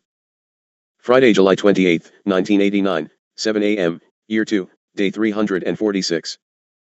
Friday, July 28, 1989. The words of Jesus Christ. I come that ye might have understanding. The Father has promised that man shall be given the truth and the word before the ending of the cycle. He promised it would go forth unto every corner of the planet, and so it shall. Man will then be given an opportunity to choose in knowledge that which he wills to choose. At the time of the ending he will then have made his choice of placement in the universal kingdom, for each will have a level of understanding and soul growth which will place him at his station of proper dimensional achievement. It is level of soul proficiency, not placement of one higher or above another. We of the higher planes do not have the problems facing man of the human ego. Bringing under control the human ego is the challenge of the human experience in density of dimensional vibration known as earth level. This is why ye were given a free will choice, that ye could grow and learn correct choices which would bring you back into the purity of Christ's spirit, that would in turn allow return unto Father Source in perfection. It is quite sad, and at some times, quite hard on the memory of Paul, that much of my teaching was left to be utilized in Paul's format. There was much that Paul wrote and was preserved and presented as the truth in all instance. Nay, Paul took many liberties with truth and did his teaching in confusion. Then man took the least offensive teachings and has utilized them for further control of mankind. In instances he imparted great wisdom, but I never gave other than the commandments and laws of universal truth, which has not gender nor enforcement regulations. Paul has, and will until perfected, grown that he might come into unconfused thought patterns, that his soul might have total freedom. He is still binded by adversity and indecision and a great desire for self-security. He still has his choices to clarify and rectification to accomplish, but Father always gives the opportunity for experience to balance and justify. So be it, and blessings upon these words. I will now tell you that which I said unto mine brothers at my last meeting prior to taking leave of the group with whom I had spent my days. I wish that we could sit as we did that day, upon the mountain in wondrous communication soon, dear ones, very soon now. My path would lead me to India, for many of the ones in India had gone there to move away from the persecution of what ye ones refer to as the Holy Lands. I use this term only for definition of your vision of geography. There was also a race of human man birthed there. My mission was to lead me there to the places of India, and I knew my path there would be long and tedious, for I was sent to bring the new teaching still to many countries, likewise to the shores of the great black waters in the north of the Holy Lands. But before I would go, I would give a last lesson, and it was most carefully noted and scribed by my beloved friend, Judas of Ishrioth, who would go with me for most of my earth journeys in that segment of my experience as outlined by Father unto me. If man lives according to the laws of the creation, he lives rightly in truth, and this is the final goal. Everything human has to die in man, but everything creative has to rise and embrace the creation. Consider the universe as the place where the creation lives in the infinite. Everything that man owns has its origin in the creation, and therefore, it belongs to the creation. Man shall change his entire spiritual life and perfect it, so that it may become one with the creation. If man does a thing, he shall do it with the awareness of the presence of the creation. But man shall never try to force truth unto another, for it would only be half its worth. First, man shall watch his own progress in spirit so that he creates in himself creative harmony. No greater darkness rules in man than ignorance and lack of wisdom. No greater folly can fall upon a man than that he think himself in wisdom and it be not so. That one is surely a fool. The victory of man consists, at its height, in destroying and removing each power opposing the creative, in order that the creative might prevail. Man must develop in himself the power to discern over good and evil, and correct perception of all things, so that he might be wise and fair and follow the laws of the creation. Perception is necessary as to what is real and what is unreal, what is valuable and what is not of value, what is of the creation and what is not of the creation. Man must become a universal oneness, so that he becomes one with the creation, for he is of God and creation. He shall never reach total truth until he becomes one with God and creation. Any deviation from that intent is error, for man's ultimate destiny is to again become one with God and creation, having split away to experience and grow in stature and wisdom to be perfection, that he might be all within the one. You must make your lives equal to the laws of the creation, the laws of nature, so, live according to the laws of the creation.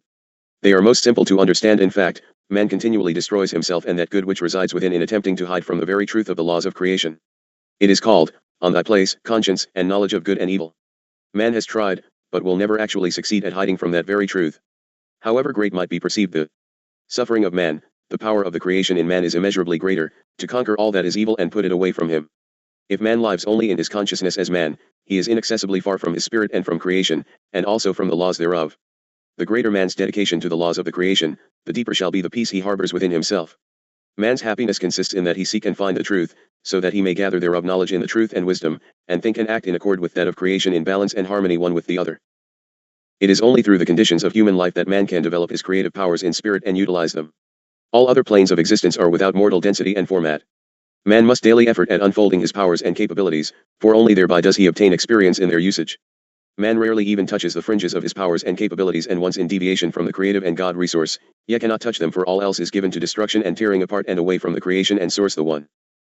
Man will never be able to deal with, and laugh at, death as long he is not one with the creation, or, for that matter, half death. For fear of the unknown is in man, which only perfection is able to perceive, because it is all-knowing. Instead of being guided by instincts and impulses, man should live in realization of wisdom and according to the law, and all else will fall into proper action. Man should listen to, and weigh carefully, the nudges that are given from truth, that his actions can be correct, for the all-knowing resource within can surely guide you. Man clutters his mind with trash and trivia until he can no longer even hear the voice within. Man shall not lose his way in the forest of limitations, but shall expand his spirit and seek and find knowledge and wisdom, for that is the purpose of his sojourn in this matrix. This, so that he can become one with the all. He must come ever closer to his life's goal and recognize the creative principle in all things. 1,000 lights will help man on his path, if he watches and follows them. Man will attain all his knowledge and wisdom, if he seriously strives for perfection. The laws serve all those who are willing to seek truth and wisdom in unlimited measure. Inasmuch as they master themselves in all possible directions and develop their spiritual powers higher and higher, and perfect themselves thereby. Man must consider not his physical misery, but the reality of spirit and the being of creation. For if man recognizes his oneness with the creation and the ability within, he can most easily cast away his physical misery. There is a steady restlessness within man, because he has a premonition that the creation is his fate and destination. Man may be great, wise, and good, but that is not sufficient, for he can constantly become greater and wiser and better. There may be no limits to love and peace and joy, for the present has to be constantly exceeded. Verily I say unto you, love that is unlimited, constant, and infallible, is without conditions and pure, and in its fire all that is unclear and evil will be cleansed and burned. For such a love is the love of the creation and of God and its laws, also to which man has been predestined since the beginning of all time. Since this is his final goal, man must take care that this must and shall be so, for this is truly his destiny, and he shall work and grow or repeat his grades until such time as this is accomplished. There are many levels of growth upon which to experience and learn truth. The human experience grants you the best lessons for challenge of thy creative spirit. However, as yet man fails to understand the wisdom of this teaching because it is adulterated everywhere on earth. Even these words of truth are taken and misinterpreted and tampered with, redefined and placed in error for human gain, control, and power over a brother. 'Tis but another lesson to be learned and a level to rise above. However, before the final cycle is played and the time of the revelations is fulfilled, man must be given truth upon which to feed his eternal soul that he can choose in wisdom. This cycle, as ye recognize of it, is ending, beloved ones. And further, in thy words, you haven't seen anything yet. You allow ones in power to tell you what you may believe. How absurd. We witness you peering at a thing and then allowing a politician to tell you what you have just witnessed. As one with the creation and God, is that not quite degrading to thy intelligence? Yet it happens all day of your every day. Ye had better be waking up and smelling the roses, for you are in for some very shocking experiences and witness. Soon. Man has falsified truth in all various arts and forms so that it has become diffused and unintelligible. Man has made a hodgepodge of unintelligible gibberish of a totally simplistic, understandable, and attainable concept. So be it, for in the final tally justice will prevail upon and within the perpetrators thereof. Well, friends, 2,000 or so years ago I sat with mine brethren and said, in 2,000 years it will be taught anew, unfalsified, when man has become reasonable and knowledgeable, and a new time and generation foretells great changes. So, brethren of this moment, 2,000 years have passed, have they not? The truth is coming forth, and you, dear mankind, are going to wake up and come into your knowledge in such a manner that ye cannot turn of it away from thee. Mark these words, for upon them I place mine seal of truth. And this, in thine own time of experience. So be it. From and with the stars man can make a great alternation and a great spiraling back unto truth and amend his path. Therefore, a few special people, chosen ones, will be given anew my unfalsified teachings, for they will again be given directly from myself unto them in directness as thy telephone circuits, and then, in personal presence, for that time long predicted is upon you. I walk and talk constantly with these scribes that there be no error brought forth. I take time that ones within the circles are given grand opportunity to rectify past lessons unlearned and release of self-bindings that they may fill their mission. Some will be lost to the wayside, but the many will give unto creation and God their all. That requires courage beyond measure in this current world of evil intent. It requires the surrender of all material assets unto mine purpose, although it does not mean they will be either taken or utilized. It means thy soul must willingly and joyously be able to release attachments thereto for beloved ones. Naught of thy world will pass into the realms of the heavenly places. Even those whose bodies will ascend will be so changed in truth that they will not be of the same cloth. They will be changed into whole cloth. Yea, ones of mine must not fluctuate as the wind chime to blow in whichever direction suits the passing breeze at any moment. Thy own needs will be set second if a task needs performance, each must and will do of his accepted job or he is not of me. So be it, and Selah, for opportunity to fulfill thy commitments unto me, made long past, am I pausing in the program to allow participation. As with the insurance policy, ye must purchase of it prior to the need of it. You ones must build of the facilities for my coming, for the dispersion of the promised final word and for a survival time within the transition itself. Man is not prepared for the impact of such vibrational and frequency changes as those which will occur in the day of transition. Thy earth is in rebirthing and, brethren, ye cannot hold thy breath under the water long enough to survive. Ye better take of mine hand and learn to walk on the waters if ye choose to prevail. So be it. 2,000 years ago I told them to beware of false teachings, which because of their ignorance they might allow to arise, since some were greatly inclined to such, and it came to be. Man thinks he grows wise and changes wisdom to suit his desires and convenience. I warned them to keep everything which I commanded them, lest they falsify my teachings. God and creation backed my words that day, for great lightning and thunder came down to underscore my intent. They were terrified and babbled their promises, which were not long kept at any rate. The light was sent from above, that I might have transport. The time was day, but the light could be seen as brighter than the radiance of the sun. I ceased to speak to them that day that they might ponder my words and never be in the forgetting of truth, but it prevailed not. I ascended within the light, for I am of the light, I am light. It then came about the ones who watched, a fog which swirled about as it was on the day of crucifixion, the thunder roared again as mine source stood by to receive me, and the light ascended into the heavens. So be it. Strange. No. And further, I shall return in the same manner, and most of you will stand and wring thy hands in chagrined realization. Ye have been fed the lie so long ye can no longer even remember of the truth. Dharma, go, child, 'tis enough for one bite to be chewed. One mouthful at a time and we shall finally get the children fed. I adore of thee and give my blessings unto you. I move to stand by and await thy summons if ye can receive again this day. I shall monitor carefully, for thy life is in upheaval. This property problem must be solved that we might move forward. The communication center of this portion of thy known universe is here and will be protected. Who will make the final step of security? So be it, I await. In total love and acceptance, I await. I am that I am. I am one with the creation and God in perfection. Who might you be?